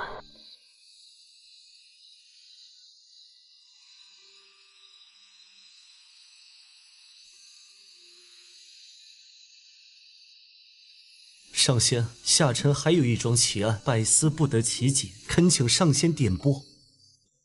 说来听听。前几日，城中有一恶霸张三，趁夜黑欲侵犯一独行女子，女子奋力反抗，将他推入了路边的粪坑之中。活该，掉粪坑里淹死才好。那张三在粪坑里挣扎，试图爬上来。女子惊惧之下，怕他上来后继续施暴，便捡起路边的石头猛砸他攀附坑边的手。最终，张三力竭淹死在了粪坑里。如今城中众说纷纭，有人说女子是正当防卫，无罪；也有人说张三既已落入粪坑，威胁解除，女子再用石头砸他，便是故意杀人。下臣愚钝，难以断定，还请上仙明示。我操！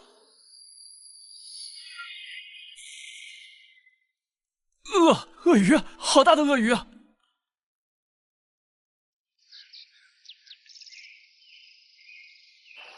我明白了，我明白了，上仙，您竟然以身犯险来点化我啊！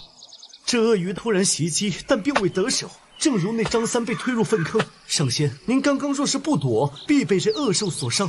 废话，不躲不就断腿了吗？但这鳄鱼虽然退去，却依然潜伏在水中，随时可能再次伤人。若要彻底根除威胁，就必须将它斩杀，这便是防卫啊！那女子砸张三的手，与此刻杀鳄鱼是同样的道理。不让他爬上来，就是为了防止他再次施暴，此乃正当防卫，女子无罪。多谢上仙以身示范，管夷吾顿悟了。我真的不是自虐狂，没必要找条鳄鱼来演戏给你们看啊！这脑补能力绝了，冥冥之中自有天意，你能领悟便是你的造化。细桃，你给我记着，下次穿越能不能挑个安全点的地方？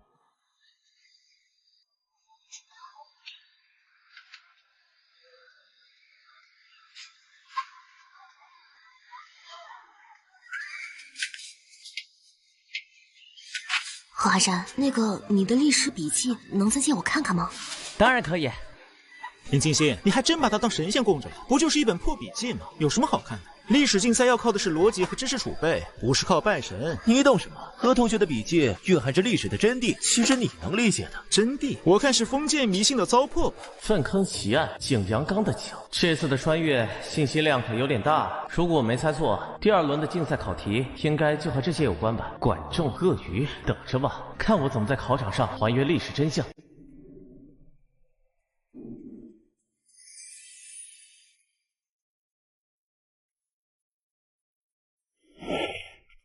不是吧，这也能成考题？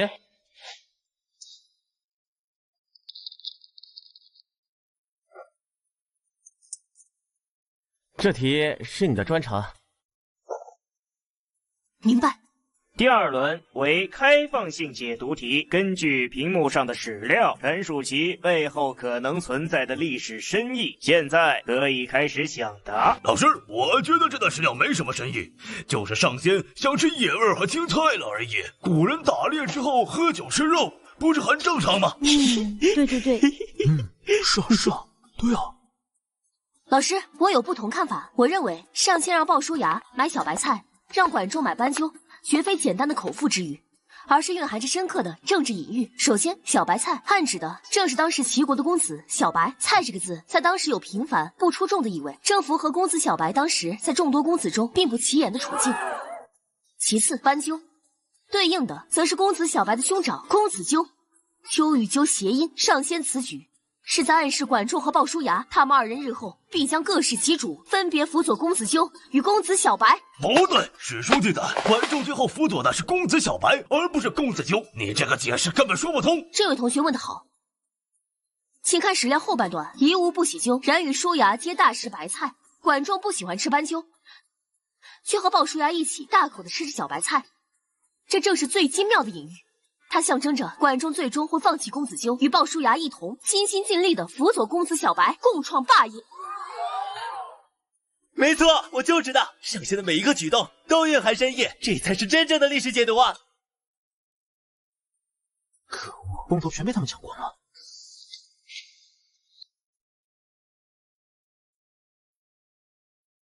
各位，这还不是全部。关于后面上仙与猴子的互动，同样有着更深层次的含义。各位请看，上仙制止管鲍二人射杀老虎的情节，虎乃百兽之王，上仙此举正是以虎喻王，暗示他们要尊重当时的周天子，这便是日后齐国称霸的政治纲领，尊王。再说后面他们遭遇咬人的红蚂蚁，上仙让管仲用火焚烧蚁穴，以与蛮夷的夷谐音，这预示着什么？预示着管仲日后可以打出尊王攘夷的旗号，号令天下诸侯共同抵御外族入侵。同学，那后面猎杀了野猪，在河边喝酒，猴子围观又是什么意思？酒、野猪、猴子，九通九，猪和猴合起来就是诸侯。上仙这是在告诉管仲，他将凭借尊王攘夷的大旗，九合诸侯，一匡天下，最终辅佐公子小白，也就是齐桓公，成为春秋第一位霸主。说的太好了，上仙神通广大，一言一翔，皆是天机。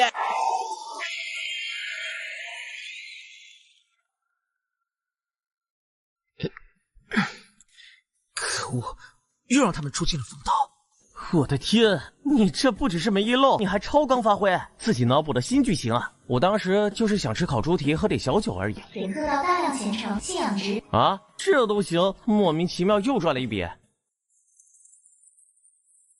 原来是这样，上仙的每一步都蕴含着如此深意。我悟了，我彻底悟了，上仙牛逼！我们赢了，全胜！我就知道有上仙，有寒山兄在，我们必胜。主要是我的功劳。要不是我坚定的信仰，走了。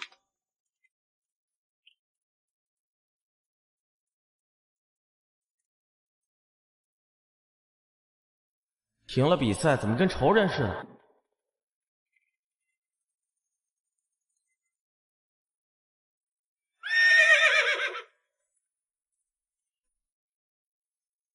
上仙，您怎么会在此处？我四处云游，恰好路过。你们如此行色匆匆，此为何事？不瞒上仙，国君公事，我正奉公子纠之命赶回临淄争夺君位，但鲍叔牙也正护送公子小白赶路，若被他抢先一步，国君之位便归他了。劫杀公子小白，历史上的名场面要来了。公子小白休想越过此地。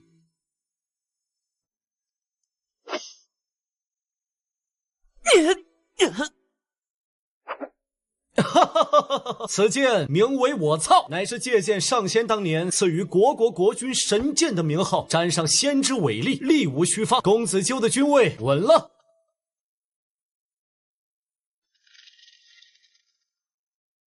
我操，这名字也太离谱了吧！等等，国君，他还真把这两字刻剑上了。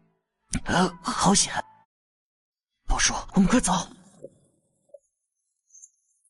不行，这个周末必须去一趟河南博物馆，我倒要亲眼看看那把玉柄铁剑上到底刻了什么。寒山，周末有空吗？听说河南博物馆最近有国宝展出，我们去看看，顺便温习一下竞赛知识。算我一个，巩固历史知识很有必要。小组活动我当然要去，我也勉为其难的跟你们一起去。看，火车票我都买好了，连坐。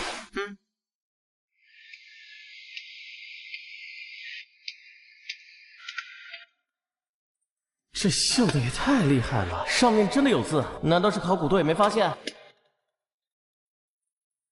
快看，那把剑在掉渣呀！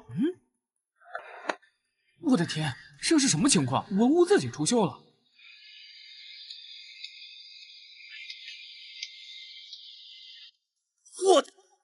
大哥，你这是表达一下激动的心情，还是？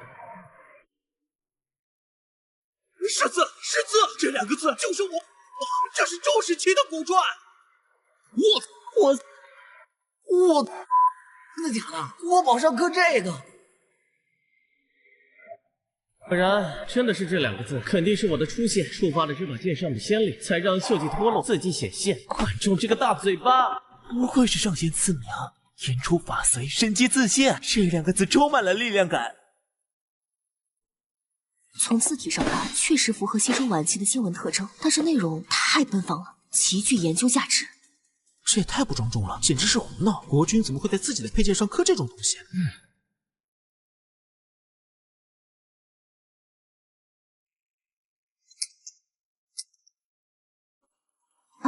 寒山，你没事吧？脸怎么这么红？是人太多了，太闷了吗？没事，就是有点震撼。求了，希望考古学家们千万别深究这2个字的具体含义，就当是某个国君独特的语气词吧。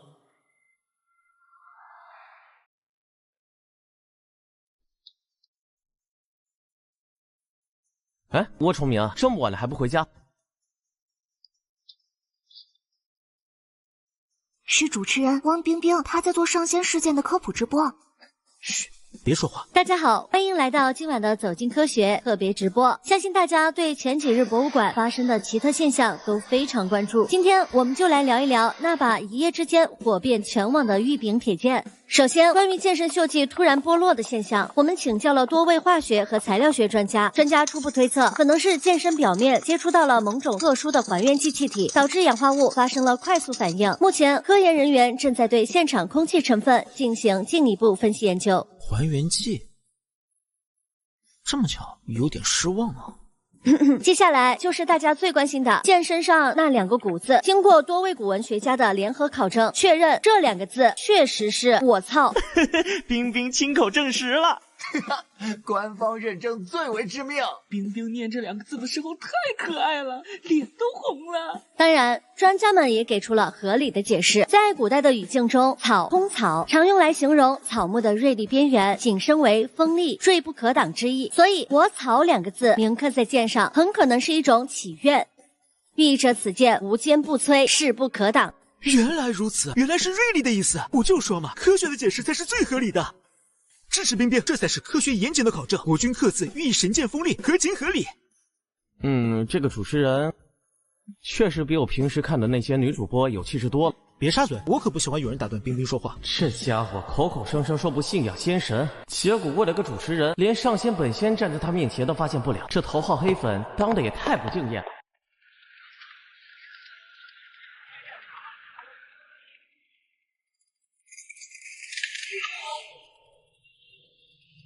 邓仙，真是您！上仙，总算又见到您了。你们这是？上仙，我们正要去临淄最好的酒楼，今日定要与您不醉不归。正是，自从上次一别，多赖上仙指点，才有今日之盛景。上次劫杀公子小白失败，我本以为必死无疑，幸得鲍叔牙力荐，国君不计前嫌，委我以重任。国君雄才大略，知人善任。如今我与众父共同辅佐国君，齐国国力蒸蒸日上。公子小白，那不就是后来的春秋五霸之首齐桓公吗？管仲射了他一箭，他还能重用管仲，这心胸可以啊。店家，把国君亲酿的美酒拿来，今日我要与上仙痛饮。上仙，您尝尝，此酒乃国君亲自命名，意义非凡。好酒，不知此酒何名？国君感念上仙点拨之恩，又念及自己名唤小白，特将此酒名为江小白。叫什么？江小白？是啊，国君说此名与仙界神酿同名，方能彰显此酒之珍贵。我当时就是随口胡诌了一个名字，这也能撞上？齐桓公，你还真是我的头号粉丝啊！说起来，齐国能有今日之富强，全赖上仙的指点。上仙身为炎宗，我等后世子孙皆受您老的恩惠啊！呀，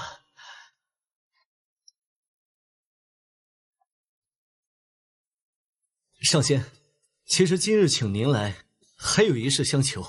但说无妨。齐国新得一架编钟，乃当世罕见之物。我与国君商议，此等神器，唯有上仙配为其奏响第一首乐曲。不知可否请上仙一步，为我等降下天籁之音？奏乐？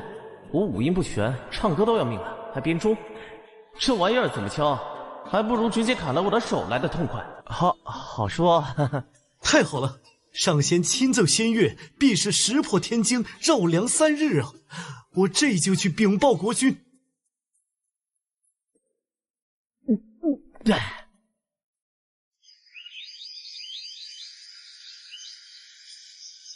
完蛋的 BBQ 了，这玩意儿比我想象中还复杂，这么多钟敲哪个？上仙，此乃当世罕见之物，还请上仙为他奏响开篇之音。我等洗耳恭听仙界妙音。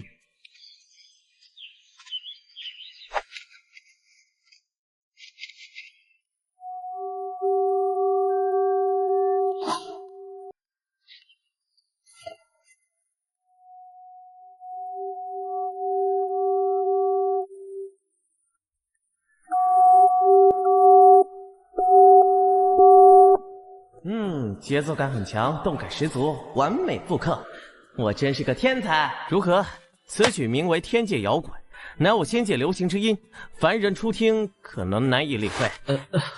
妙，实在是妙不可言。此曲节奏独特，大气磅礴，果然是仙界曲风，非我等凡人所能揣度。原来如此，此曲听来虽有些别致，但细细品味，却蕴含着大道至简的哲理，真乃天籁之音。想必二位如此欣赏，那本仙再为你们奏一曲。上仙留步。上仙奏此仙乐，想必耗费了极大的仙力，快请坐下休息，尝尝这刚从树上摘下的仙桃。唉，知音难觅啊！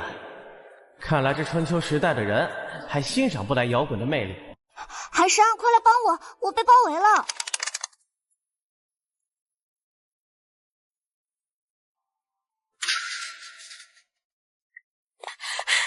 出大事了！贺寒山，爆炸性新闻！上仙，不，寒山，是李兴出土了一套东周时期的编钟，专家说是齐国管仲府上的。最重要的是，墓里还发现了一卷竹简，上面记载了上仙当年即兴创作的乐谱，现在博物馆正请人现场还原演奏呢。我那也叫乐谱啊？那不是鬼画符吗？这也能被挖出来，还要公开处刑？我早就说了，上仙是真实存在的，这下铁证如山了。走，我们快去听听真正的仙乐是什么样的。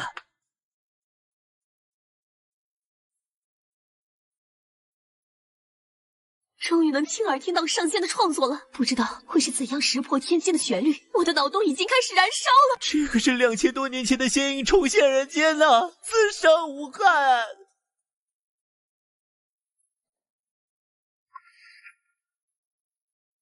寒山，你怎么了？我怕仙音太震撼，凡人之躯承受不住。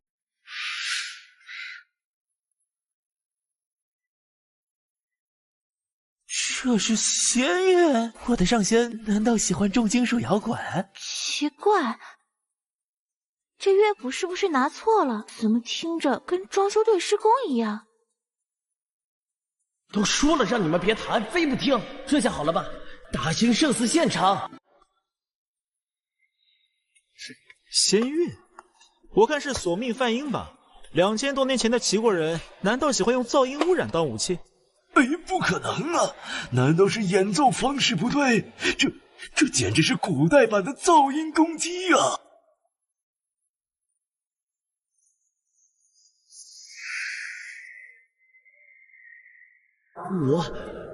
我这是在飞？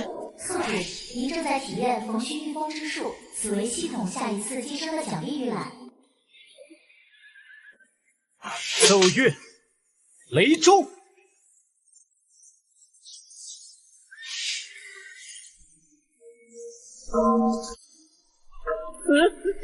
什么鬼声音？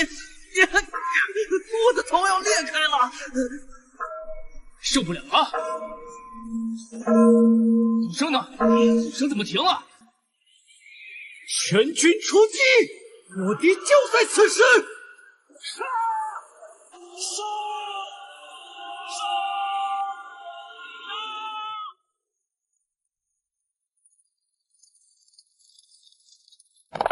圣果，我们好像迷路了，这前后左右都一个样啊！敲响编钟，让走散的弟兄们听到钟声前来集合。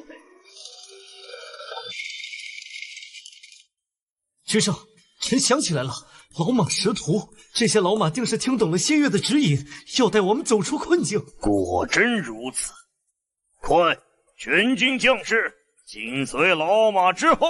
宿主，别听他瞎说，这几匹马只是单纯忍不了你的噪音，想赶紧跑回家而已。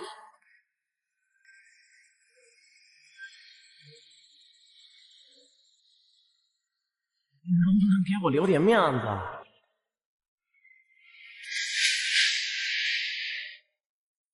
上仙，多谢上仙出手相助。您的善歌不仅助我军大破强敌，关键时刻这几匹老马更是闻您钟声而热泪盈眶，为我军指明生路。当初险境便得见仙颜，我等感激不尽。区区小事，不足挂齿。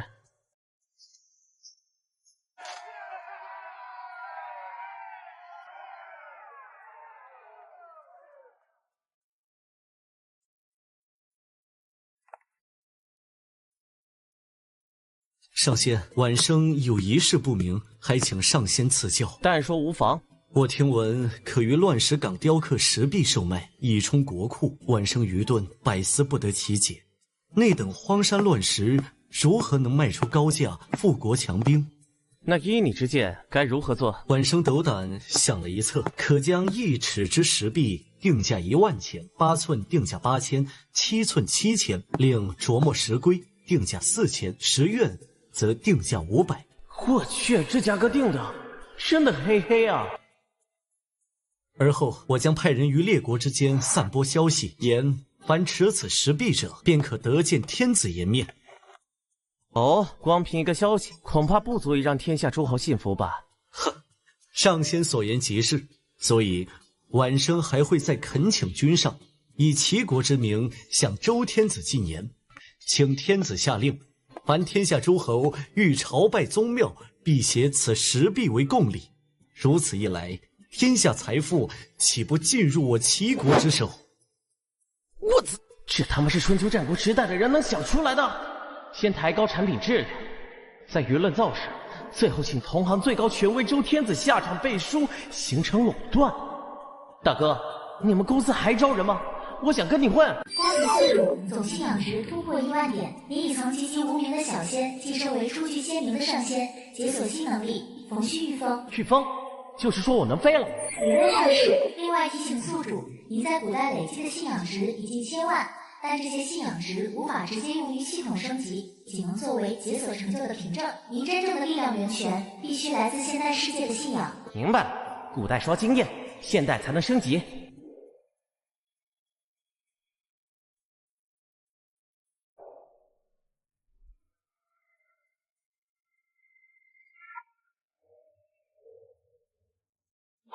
怪哉，方才还是晴空万里，怎么突然乌云密布？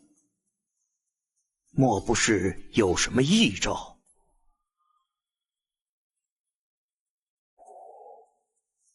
恭迎上仙驾临！我等拜见上仙。我等拜见上仙。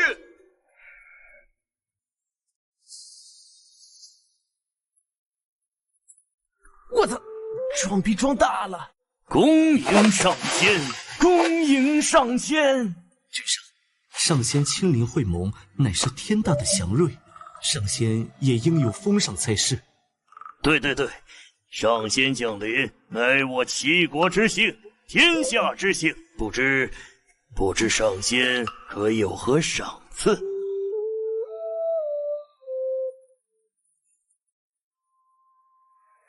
此物赐予你。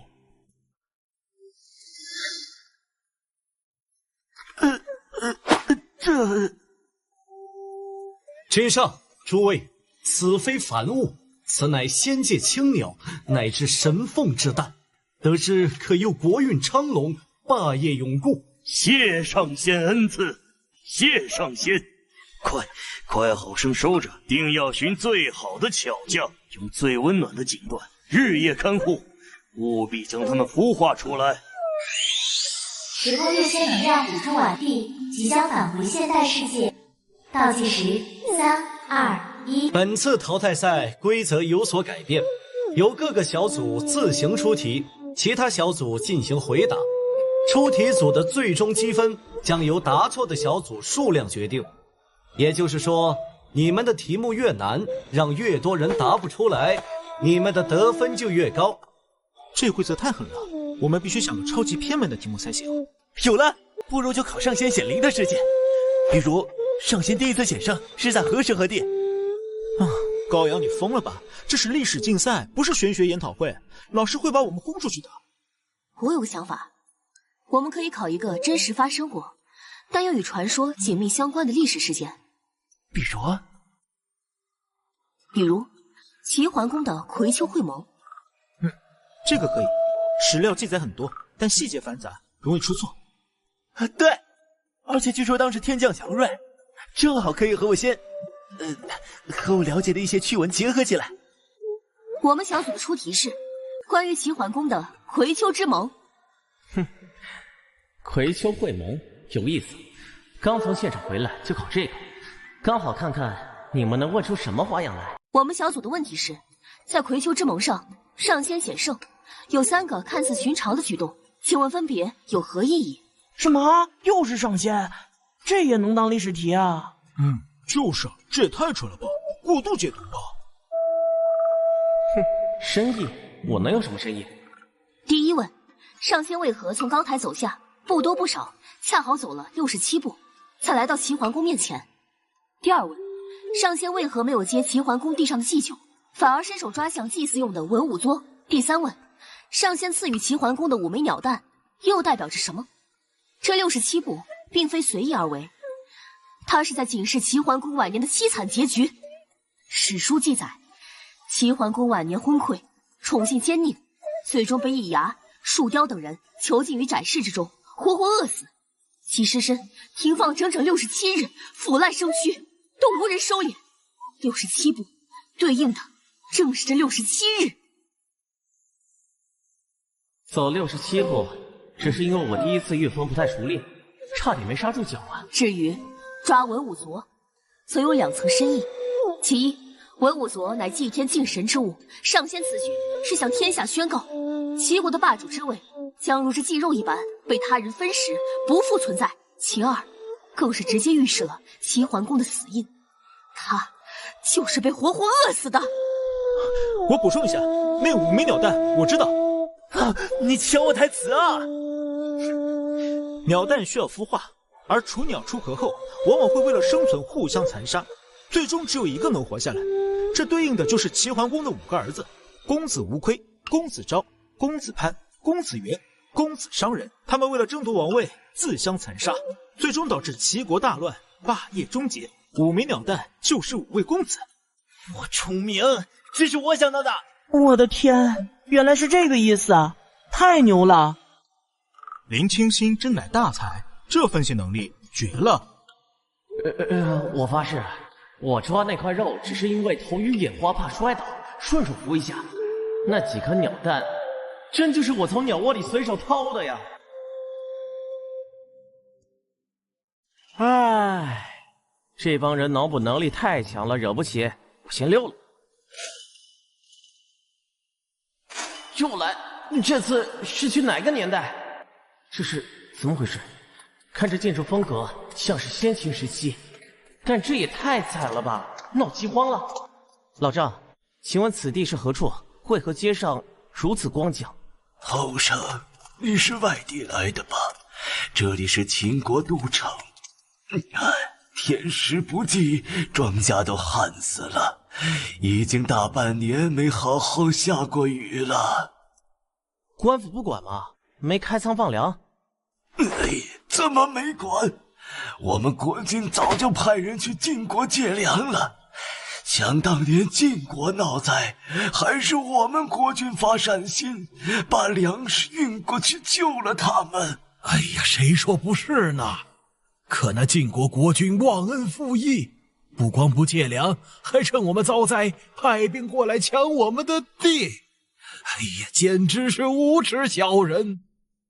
秦国、晋国借粮不还，反被攻，这不就是七月无衣，与子同袍，王于姓氏，修我各毛，与子同仇。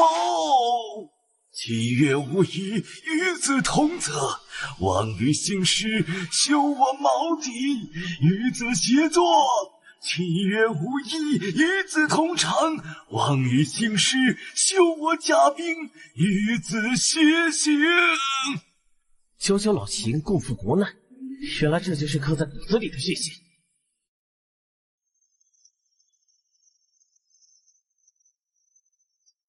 拜见国君！国君？难道他就是秦穆公嬴仁好？那旁边这个老者，莫非是百里奚？众位乡亲，都起来吧！世人好无能，让大家受苦了。国君，晋人无道，欺我大秦无人。我等虽是庶民，也愿为秦国而战。请国君下令，让我等上阵杀敌，为秦国而战，为大秦而战。理性如此，秦国焉能不胜？国君，民心可用，此战必胜。秦晋韩元之战，会晋公也无忘恩负义，趁人之危，此等无道之君必败无疑。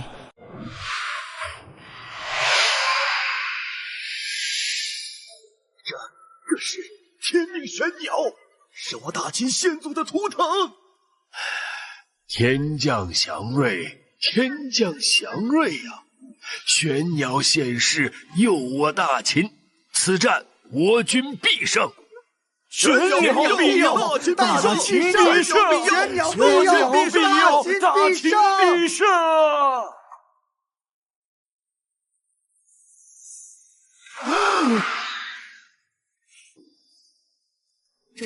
主人，我终于找到你了，你还记得吗？我是你当年送给齐国那个小白脸的5颗蛋之一啊。后来他们国家打仗，把我给忘了，我自己孵出来，打败了其他兄弟姐妹才活下来的。我感觉到你的气息，就赶紧飞过来找你了。什么玩意儿？齐桓公他鸟蛋！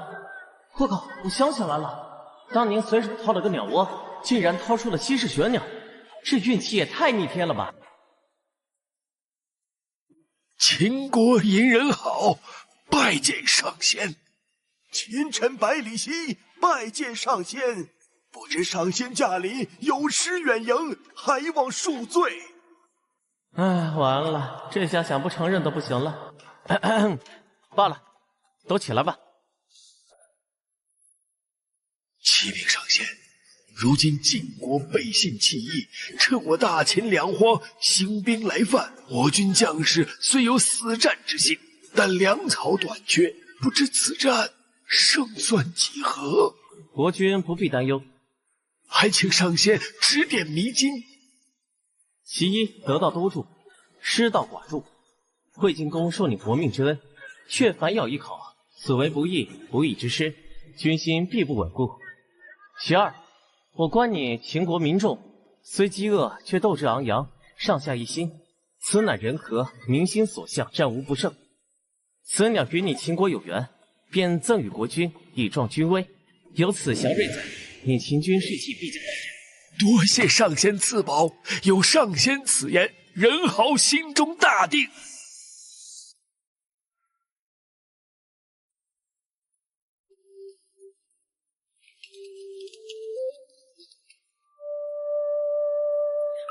江淮？不可能吧？他怎么会在这里？真的是他？难道他也穿越了？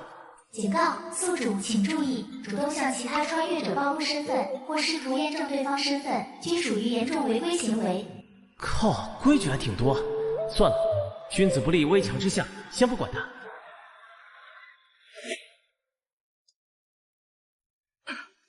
寒山，你可算回来了。你听说了吗？江淮出事儿了。江淮？他出什么事了？失踪了。失踪了？什么时候的事？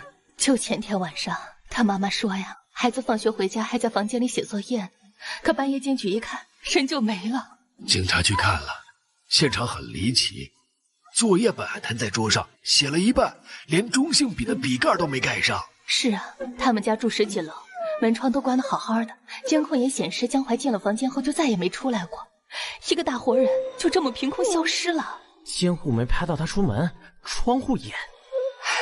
警察查了几天，一点线索都没有，可怜他妈妈都快哭瞎了。半夜在房间里凭空消失，难道说江淮真的穿越了？可天下哪有这么巧合的事？系统，这到底是怎么回事？为什么江淮也会穿越？穿越规则具有其特殊性，意外情况时有发生，权限不足，无法提供更多信息。意外？哼，看来事情没那么简单。如果下次再穿越到那个时代，我一定要想办法查清楚江淮的情况。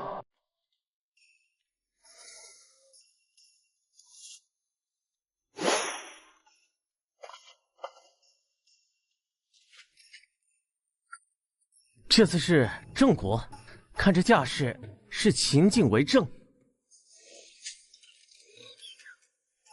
老丈有礼了。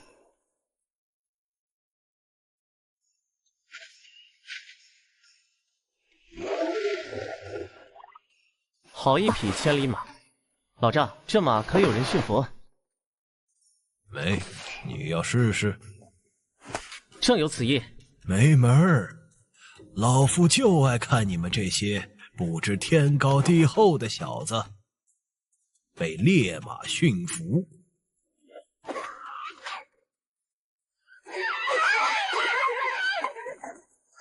好烈的性子。竹先生，秦晋联军兵临城下，国之将亡，寡人恳请先生出使秦营，说服秦伯退兵。臣年轻时尚且不如他人，如今老了，更办不了这等大事了。草先为宙牛先生，是寡人之过，但郑国若亡，于先生亦无力呀。还请先生看在郑国百姓的份上，救国家于危难。我这把老骨头本不喜欢折腾，也罢，就勉为其难，为君一行吧。多谢先生，寡人这就安排。今夜子时，用绳索吊篮送先生出城。知道了，知道了。记得在篮子里多垫些棉絮，别把我的老骨头给拆了。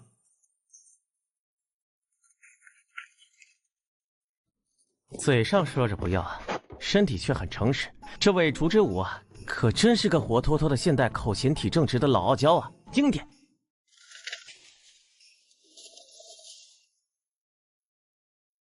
郑国大夫烛之武，拜见上仙。上仙？老赵，你这是？上仙神迹，凡人岂敢不识？请上仙看着马蹄。什么情况？我没干过呀。检测到强烈信仰之力，信仰值+1。起来吧。上仙，如今郑国危在旦夕，晚辈今夜将出使秦营，不知上仙可有提点？多谢上仙指点，晚辈明白了。辫子虽长，但鞭梢之力已弱，所谓鞭长莫及。秦国此番若灭郑，看似得利，实则与本土远隔千里，中间还隔着晋国，根本无法有效管控。此为说服秦伯第一策。我就是随便抽一下呀，这都能握？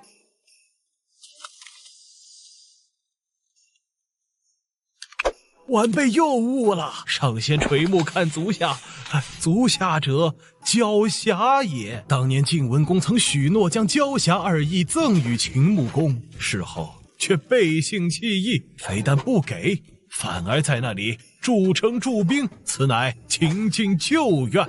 晚辈可用此事离间秦晋，此为第二策。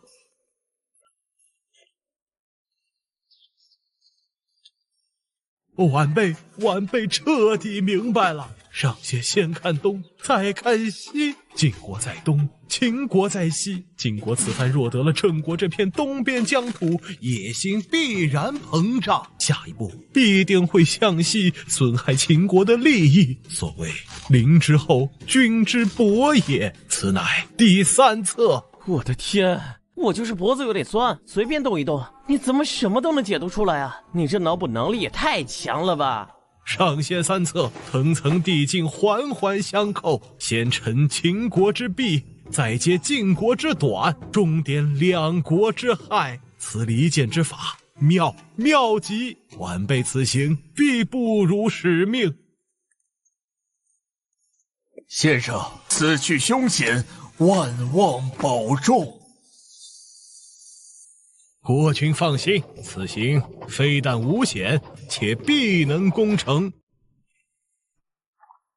秦伯，郑国虽亡，与秦无异，秦郑相隔千里，中间更有晋国阻碍，鞭长莫及，秦国如何管辖？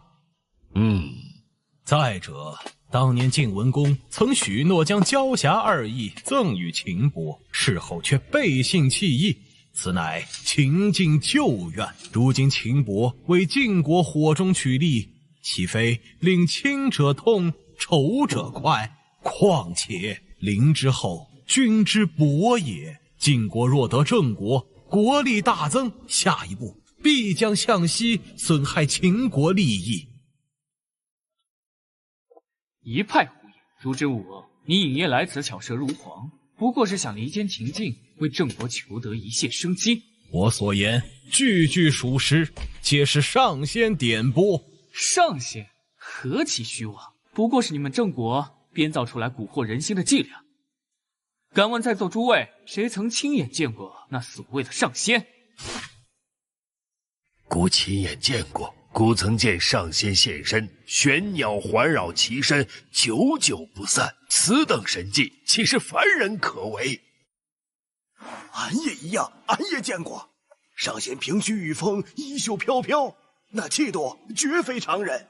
晚辈亦有幸得见，就在方才，上仙因被烈马冲撞，略失神威，那马蹄之上便落下上仙亲临4字神迹，以示惩戒。上仙总是那般衣袖飘飘，神威难测。晚辈虽未曾见识上仙凭虚御风之姿，但我相信日后定有机会瞻仰。难道这世上真有什么上仙？既然如此，怀道想亲眼见一见这位上仙，亲自膜拜一番，看看是何等风采。哎去！谁在念叨我？奇了怪了，这天也不冷啊，莫不是穿爽了？好，先生之言，孤听进去了。我秦国即刻撤军。多谢秦伯。江淮，你不是想见上仙吗？便随烛之武先生一同去郑国吧，待孤向上仙献上敬意。这我都要看看，这上仙究竟是何方神圣，定要破除这封建迷信。是，臣遵旨。江淮大人，这边请，上仙就在城中。哼，我倒要亲眼看看，能让秦伯和百里奚都深信不疑的上仙究竟是何等模样。快快禀报郑伯，秦军已退，令速请上仙驾临，有贵客求见。哇！这家伙就是江淮，怎么看着有点眼熟啊？不管了，得先把架子端起来。他真的会飞？郑国使臣烛之武拜见上仙，幸不辱命，秦军已退。这位是秦国使臣江淮大人，特来拜见上仙。这特效不，这不是特效，这气息，这威压，难道怎么会？无论我从哪个方向看，他都背对着我。难道上仙的前后左右全都是背影？恐怖如斯。幸好水果电池还能用，必须录下来。这可是本世纪，哦不是跨越千年的最大发现啊！那不是我的备用机吗？怎么在他手上？系统，这是怎么回事？这家伙为什么会穿越过来？报告宿主，上次传送烛之武时发生意外，系统出现微小 bug， 因江淮当时穿着宿主你的衣服，脸盲系统无将其一同传送。脸盲系统，你还有脸说？送他回去要多少信仰值？检测到目标人物强烈回归意愿，可开启定向传送通道，需消耗信仰值1万点。1万点，成交。上仙，上仙在上，凡人江淮有眼不识泰山，冒犯了您，求上仙开恩，送我回家吧。你名作江淮，是2021年的人，因为某个因缘巧合，穿越到了如今的古代。你在江城第一中学读高3。您怎么知道？我乃上仙。世间无我不知之事。上仙，您真是神仙啊！求您大发慈悲，送我回去吧，求您了。如欲归去，亦非不可。然天道有常，万物有价。上仙，只要能回去，什么代价我都愿意付。善，你只需应我一事。您说，别说1件，100件都行。归去之后，于斗乐开设视频号，将此间所见所闻剪辑发布。为本仙扬名。斗乐，上仙，这要是火了，我怕不是要被抓走切片研究啊！穿越者呀，这太离谱了。但行如是，莫问前程。有本仙在，相关部门不会为难于你。对啊，我背后可是真神仙，谁敢动我？上仙放心，别说一个斗乐号，我给您啊，把全球的社交媒体都注册一遍。我就是您在21世纪最忠实的宣传使者。甚好，去吧，与此间之人做个了断。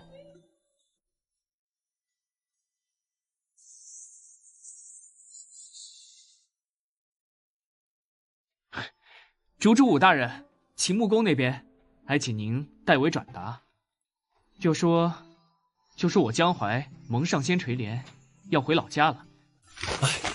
江淮大人放心，您既是上仙看中之人，我定将此事办妥。回家？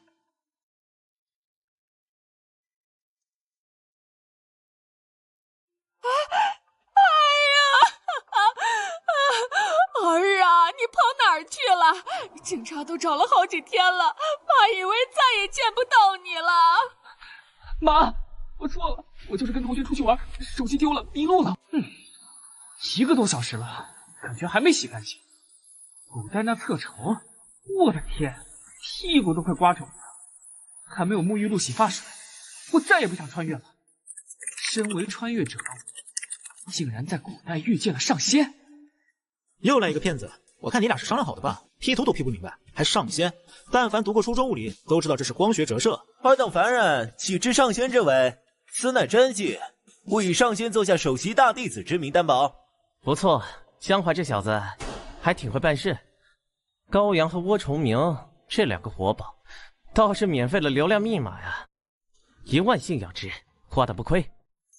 观众朋友们，大家好，这里是江城新闻。近日，我国考古队在对我市郊区一座先秦古墓进行抢救性发掘时，有了一项震惊世人的发现。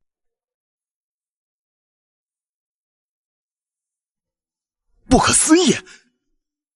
这批竹简的材质和年代经碳14测定，确实是先秦时期的，但上面的文字竟然是我们今天使用的简体下文。根据竹简内容记载，一名现代人穿越到了先秦时代，并在一位上仙的帮助下重返现代。这一发现颠覆了我们对历史的认知。为回应公众关切，相关部门经过审慎研究，决定将竹简的部分内容向社会公布。我操！官方认证最为致命，穿越是真的，上仙也是真的。之前喷江淮 UP 主的人呢，脸疼不疼？官方都锤了，火了！我真的火了，上仙，我没给您丢脸。我就知道上仙法力无边，岂是凡人能够揣测的？尔等终于开窍了。无稽之谈，这绝对是一场精心策划的恶作剧，肯定是有人把现代的竹简做旧埋了进去，这不科学。关于近日网传的先秦穿越竹简事件，经查证纯属恶作剧。所谓穿越视频也系后期特效合成，请广大市民相信科学，切勿信谣传谣。懂了，官方越辟谣，说明事情越大。此地无银300两，肯定是怕引起恐慌，我信了。上仙是真的，只是不能明说，我懂。哼，这官方辟谣比不辟谣长得还快，7万多信仰值到手，离10万大关就差临门一脚了。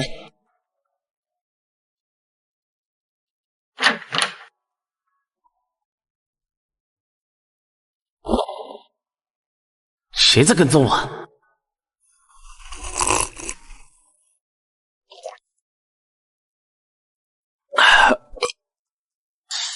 背影那么像，我还以为是上仙呢。可上仙怎么可能喝奶茶还打嗝啊？太接地气了，肯定是我认错了。哼，小子想抓我现行，还嫩了点。又来了。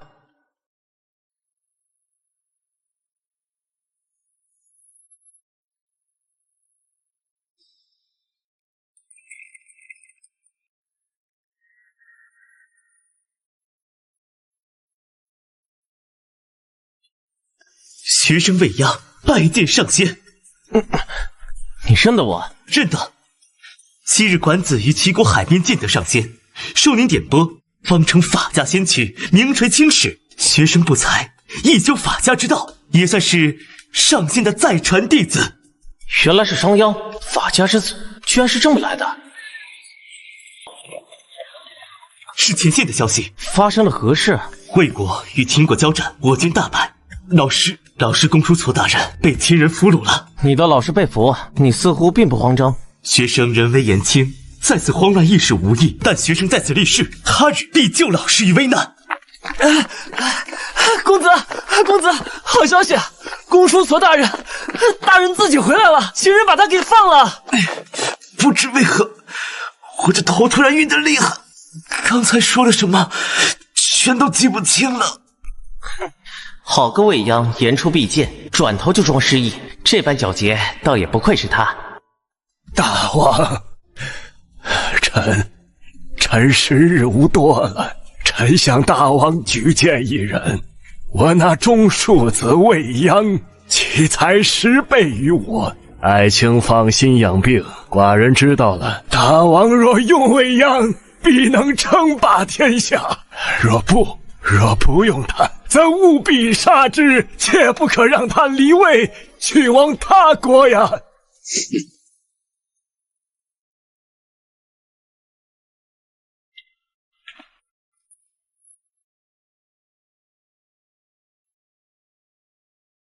上仙，此局学生已窥得胜机，学生向来言出必践，此战必胜。哦，那可未必。公子，府外有人求见。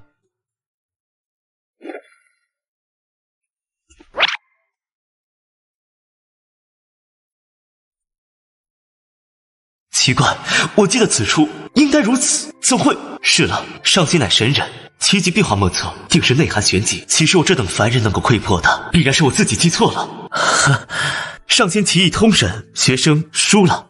跟我玩言出必践，你还嫩了点。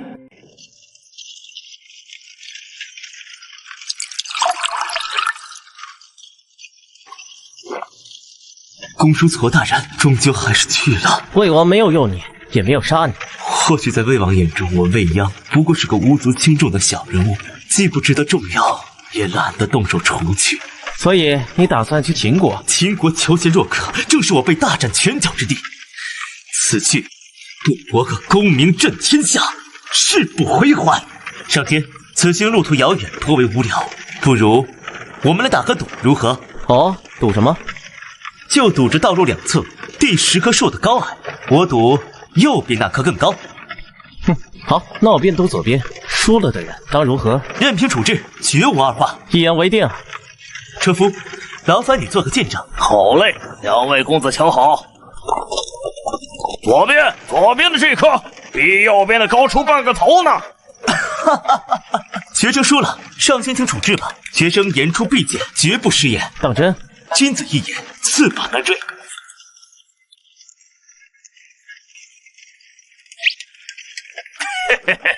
公子，您这，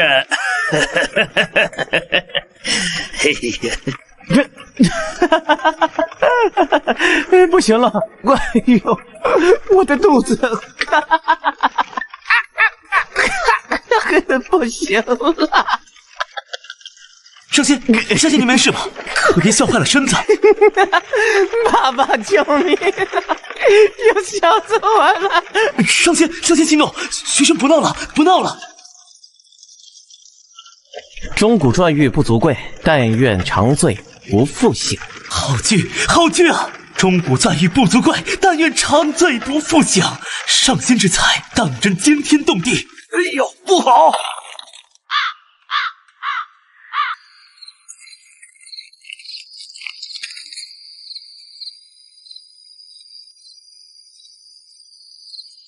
检测到宿主精神极度疲惫，触发紧急返回机制，传送开始，传送完毕。都靠你了，林大学霸。我也看了不少书。放心，交给我。我跟未央下棋，这怎么成考题了？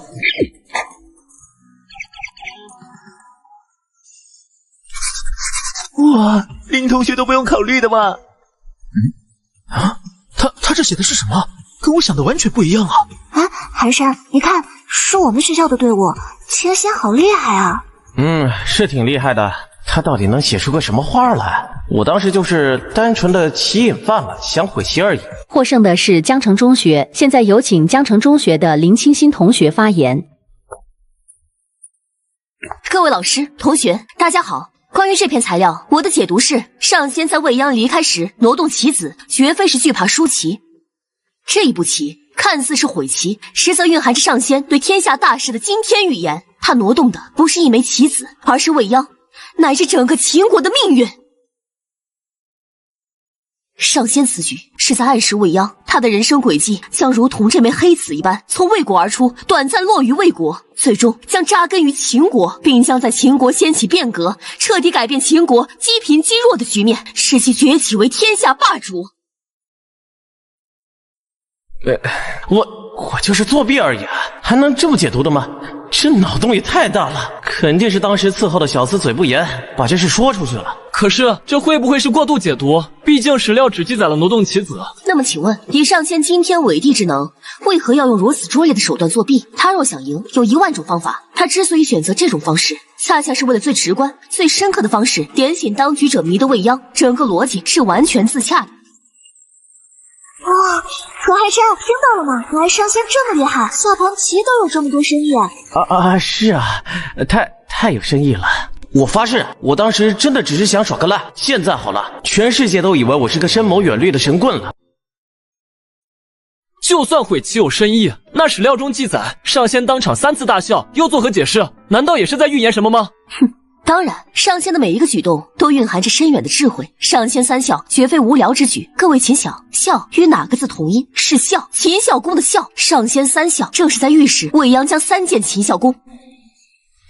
孝公，我当时就是单纯高兴的有点失态而已啊。上仙第1次笑，笑得趴在地上，狼狈不堪。这对应了未央突见秦孝公，大谈特谈，尧舜地道。结果秦孝公听得昏昏欲睡，场面一度十分尴尬。上仙第2次笑，学起了狗叫，这又对应了未央2见秦孝公，改讲周公王道。可秦孝公依旧兴趣缺缺，对未央的才能不置可否。而上仙第3次笑，直接对着未央喊爸爸。这正是对应了未央3件秦孝公，终于抛开顾虑，大讲富国强兵的霸道之术。这一次，秦孝公听的是语数日不厌，视未央为知己。君臣2人就此开启了一段传奇。天哪，寒山爸爸霸道，这也太神了！上仙真的太厉害了。是啊，神机妙算。完了，我的一世英名，我当时是想让他叫爸爸呀，怎么就成了霸道了？各位再看上仙与未央的赌约，史料记载，上仙曾指着庭院中的一棵树说：“若左边树高，你便输了。”这又是什么意思？高，在古代通长，左边树高，合起来就是左树长。这正是上仙在暗示未央，他前往秦国之后，即将担任的官职就是左书长，并以此职位推行变法，名垂千古。我服了，我真的服了，这脑洞简直封神了！呵，人与人之间的差距比人和狗都大，我们还在纠结史料真伪，人家已经把背后的逻辑盘得明明白白了，自叹弗如，自叹弗如啊！哈，我就知道，山哥，上仙的每一个举动都必有深意，你们这群凡夫俗子怎么可能理解嘛？左树长，我当时就是随手指了棵树啊！这届网友不是这届同学的脑补能力也太强了吧！我真没想那么多呀。最后便是这马车撞石，车毁人未伤，这其中又有什么深意呢？马车碎裂，象征着未央日后在秦国推行变法，必将触动旧贵族的利益，最终落得被车裂而死的悲惨下场。车裂，上仙连这个都预见到了吗？但上仙也说了，车毁人未伤，这预示着未央的肉身虽死，但他所推行的变法大义将永远留存，他的精神与功绩将名垂千古。各位请看史料记载，上仙为未央编了21个法纪，这并非无稽之谈，这恰恰对应了未央在秦国主持变法长达21年，21年的心血，奠定了秦国一统天下的基础。完美，堪称完美的解读！我宣布，本届历史知识竞赛的冠军是林清心小组。听见没？冠军，我们是冠军！我就知道，跟着上仙的旨意，所向披靡。恭喜宿主获得10万信仰值，解锁第4个奖励透视之眼。透视之眼，这玩意儿听起来有点刺激啊！透视之眼可穿透遮挡事物，需手动关闭，请宿主谨记。禁止滥用，额外功能请自行探索。禁止滥用，系统还挺正常。不过自动启动是什么鬼？那个星文，你最近是不是长胖了点？啊，有吗？没有吧？明明最近打游戏都瘦了。碎骨，非礼勿视，怎么关系统？快给我关上！我靠，林清心，还山哥，这丫头也太野了吧！好家伙，你们一个比一个离谱。你刚才脸色不太好，怎么了？是不是没睡好？没事，就是没想到这次比赛的题目这么新颖，是吧？我也觉得，居然考上仙的也是，还是和商鞅下棋，出题老师脑洞真大。这哪是脑洞大？这是在考我的亲身经历啊！又来！何安山，你怎么了？脸色好白。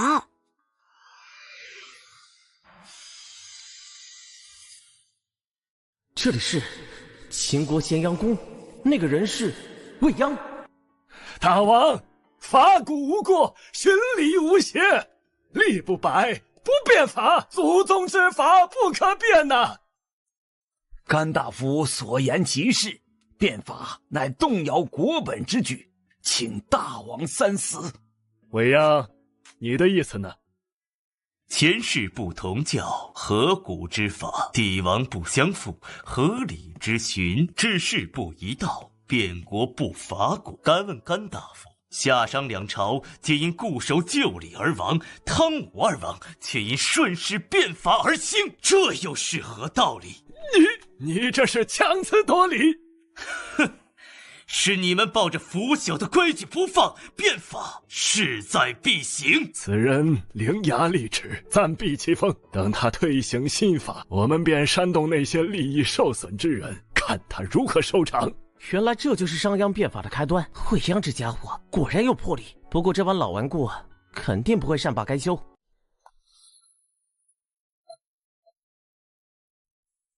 未央，今日朝堂之变，寡人已看出旧族势力根深蒂固，变法之路阻力重重啊！大王，臣已料到，正因如此，才需雷霆手段，立木为信，向秦国万民宣告：新法如山，言出必行。哦，你有何计策？臣请大王拨付50两黄金，于咸阳国都南门立3丈之木，并下告示：有能将此木搬至北门者，赏50金。50金，只为搬一根木头，这未免太过儿戏。大王，法令之不行，自上而下不信之也。欲变法图强，必先取信于民。这50金，买的是秦国万民之心，买的是新法畅通无阻的根基。好，寡人信你。这50金，寡人给你。这就是立木为信的典故。未央先用重金买新语，再用铁腕推新法，果然是千古第一法家。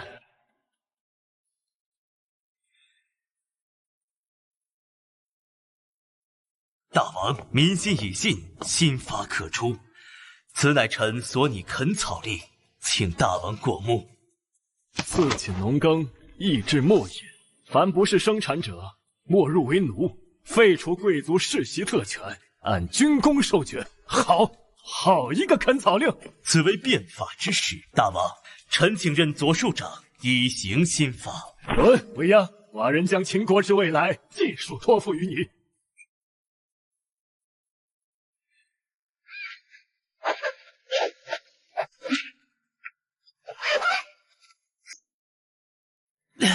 放肆！本宫乃当朝太子，谁敢动我？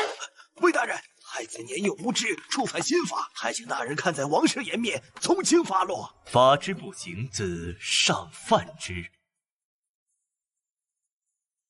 是啊，魏大人，太子乃国之储君，身份尊贵，岂能受罚？不如责罚我等教导不力之臣，放过太子吧。诸位以为法是为谁而立？若太子犯法便可不罚，那这新法与一纸空文何异？太子乃国本，不可受刑。然子不教师之过，太子犯法，其父当代为受过。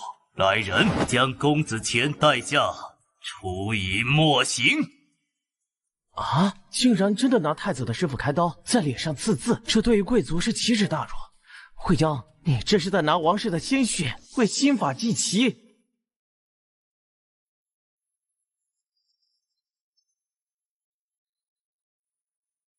未央，10年了，你看今日之秦国，国富民强，兵锋锐不可当，皆你之功也。此乃大王雄才伟略，臣不过是执行者。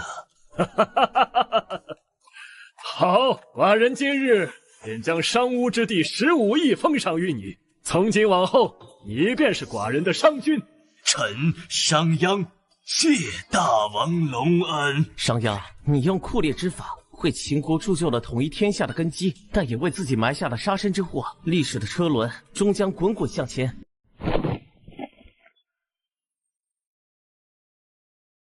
大王，臣有本奏告：商鞅狼子野心，欺君罔上，罪大恶极。大王，商鞅分裂宗室，打击太子，如今更是拥兵自重，图谋不轨。臣等细数其10大罪状，请大王明察。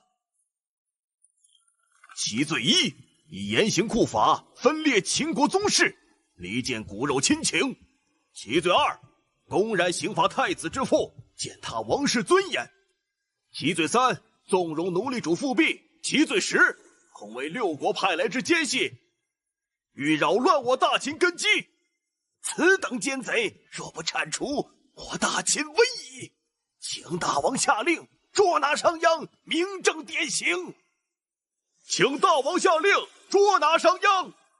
请大王下令捉拿商鞅。请大王下令捉拿商鞅。终究还是来了。孝公一死，再无人能护住商鞅。当年种下的因，今日结出了果。传寡人指令，即刻发兵，捉拿商鞅。若有反抗，格杀勿论。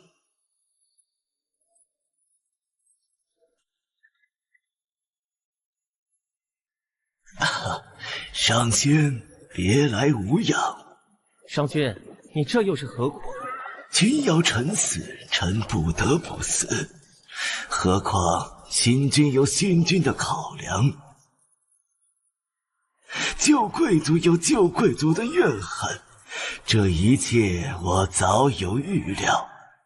跟我走吧，天下之大，总有你的容身之处。我可以带你归隐，远离这朝堂纷争。上仙好意，商鞅心领了，只是我不能走。为什么？你已功成名就，变法已深入秦国骨髓，何必非要赴死？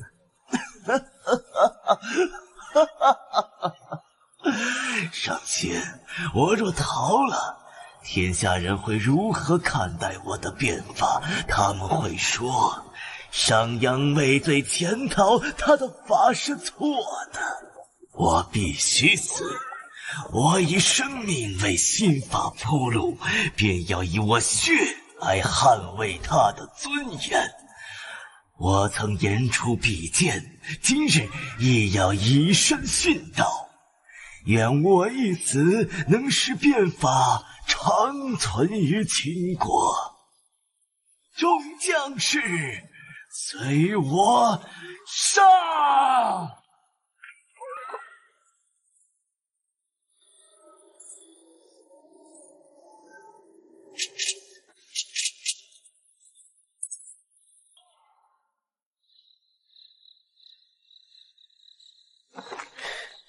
一路走好，古往今来，变法者众，然以身殉道者又有几人？你的功过，自有后人评说。但你这份决绝，亘古长存。寒山，看这个。兵马俑。对啊，这周末正好有空，我们一起去西安看兵马俑吧。你看，这上面说新出土的兵马俑坑刚刚对外开放，还有这个兵马俑造型的冰糕，是不是很有意思？哇，兵马俑，那可是始皇帝的地下军团。上仙，我觉得我们应该去看看，说不定能感受到始皇帝当年横扫六合的气魄。一群泥人而已，有什么好看的？还气魄？不过是封建帝王的穷奢极欲罢了。高阳，你能不能多信点科学，少搞些个人崇拜？你懂什么？这是历史的厚重感。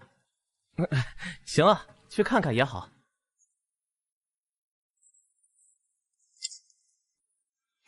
你看我们，一口一个兵马俑，这画风是不是有点清奇？太壮观了！这就是大秦的铁军啊！上仙，你看这气势！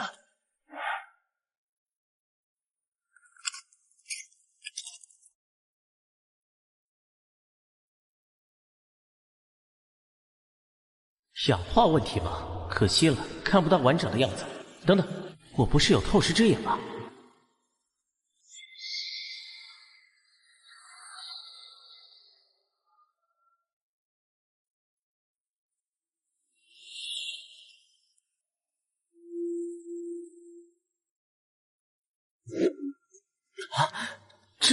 这怎么可能？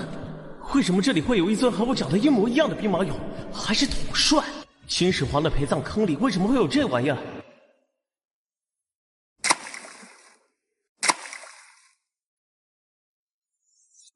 寒山，你怎么了？脸色这么难看。上仙，您是感应到什么了吗？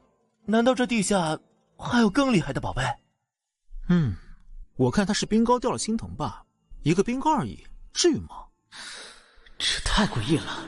秦始皇的陪葬坑里，为什么会有一尊和我一模一样的统帅者？不行，这件事必须搞清楚。这有头，我非得弄到手不可。没事，就是刚刚突然有点走神。我们去那边看看吧。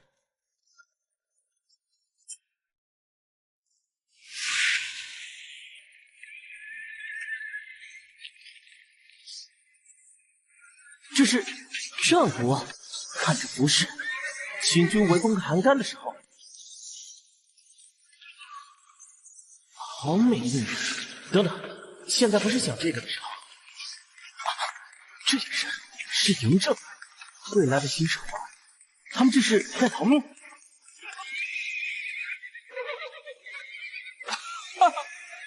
好啊，不跑了！秦国主，的死期！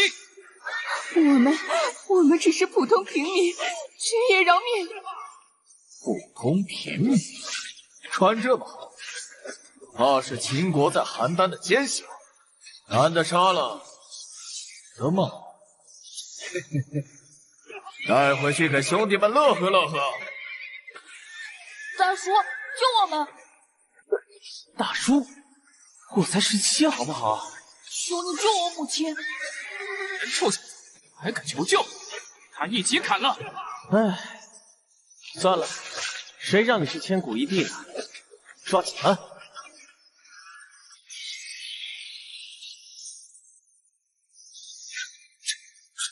人飞了！他们升天了！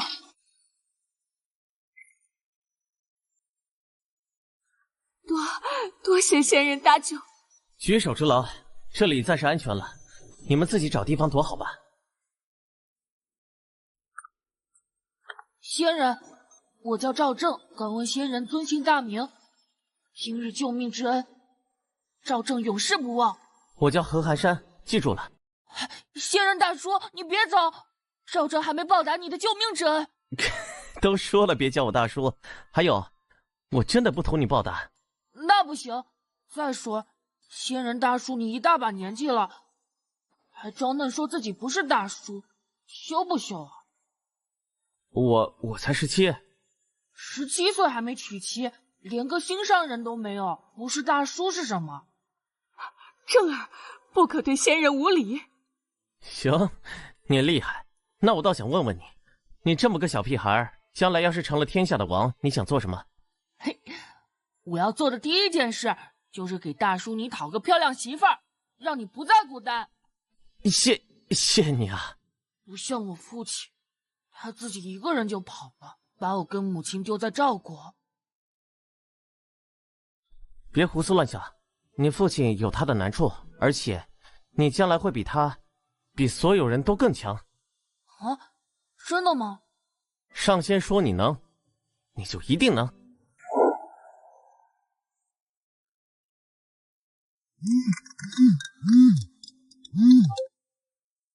喂，青婉。寒山，救命啊！我的电脑突然黑屏了，开不了机。我明天要交的历史课报告还在里面呢。别急，你先重启试试。试了好多遍没用，你快来我家帮我看看吧，求你了。行，你把地址发我，我马上到。问题不大。系统启动盘坏了，我帮你重装一下就行。寒山，你太厉害了，这都懂。小意思。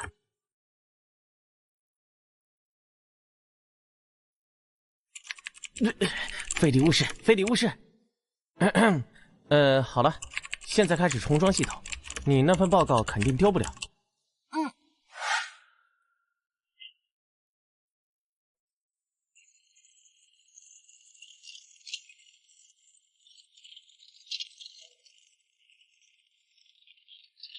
几年过去了，看样子他们这是要回秦国了。秦昭襄王死了，子楚被立为太子，赵国赶紧把人送回来。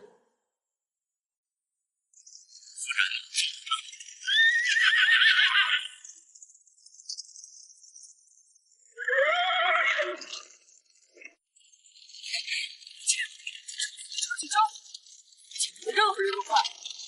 Lord， 这家伙果然出现了。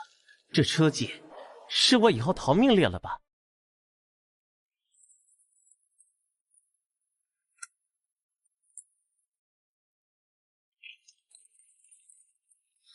圣仙，真的是您！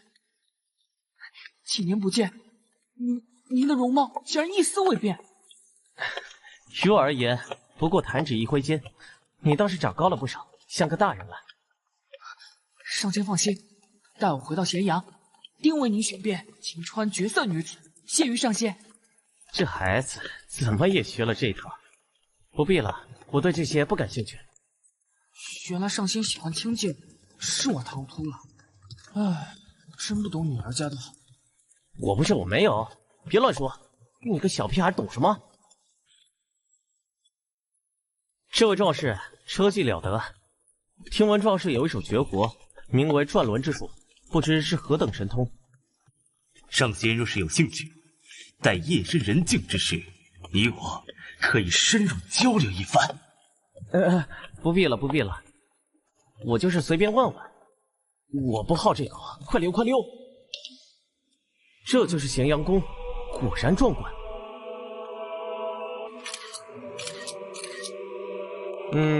回去可以发个朋友圈，定位秦朝咸阳宫。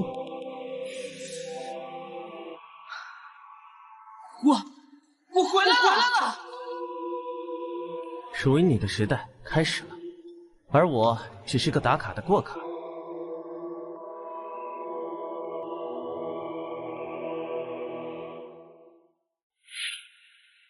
宿主传送完毕。哎呀，不好意思，刚睡醒，时间轴好像拨错了一点点。什么？拨错了？这是哪里？公元前256年，嬴政他爸嬴异人那会儿，你这系统还能睡迷糊的？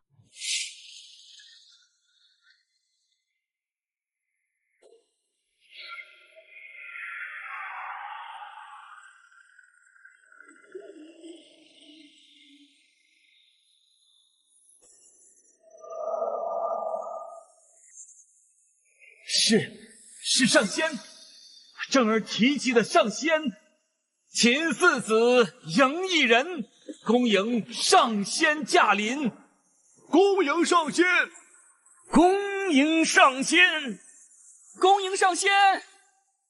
这出场特效，系统你搞错时间，动静还搞这么大。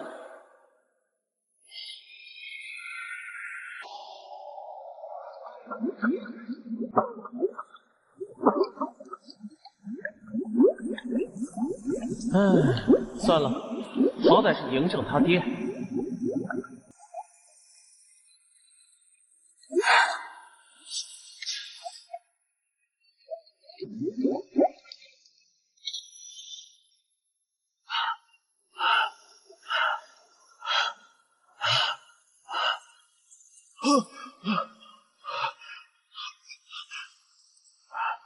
多谢上仙救命之恩，异人万死难报。公子，九鼎都沉入江中了，是否即刻派人打捞？不必了。可是公子，那是我大秦国运所携的重器。上仙降临时，风云变色，九鼎失落。这是上天的警示，是天意不允我大秦得此九鼎，强行打捞，只会再遭天谴。这里是4日，秦国运鼎，鼎沉4水，这不就是历史上周鼎王秦鼎没于4的记载？难道系统，这到底是你搞的鬼，还是？宿主，这不是我的失误，我只是将你送到了正确的时间节点。九鼎失落于4水，乃是天意，你只是这个天意的见证者与执行者。原来历史的真相是我亲手铸成的，我就是天意。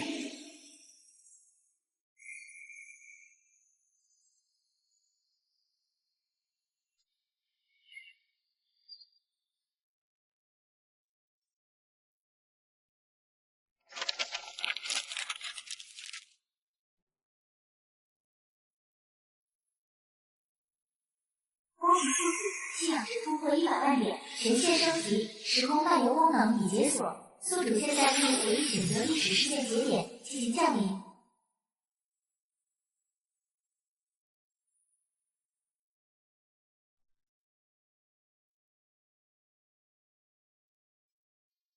恭迎上仙！恭迎上仙！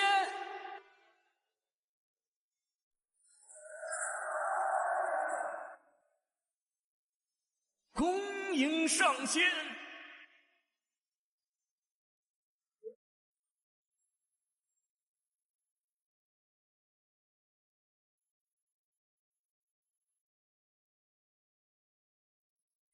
恭请上仙庇佑，护我大秦万世永昌。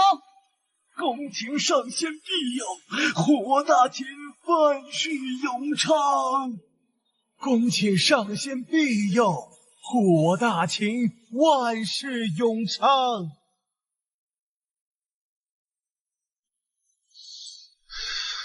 这才是真正的上仙，一念之间万古浮现。看来我真的可以改变所有历史了。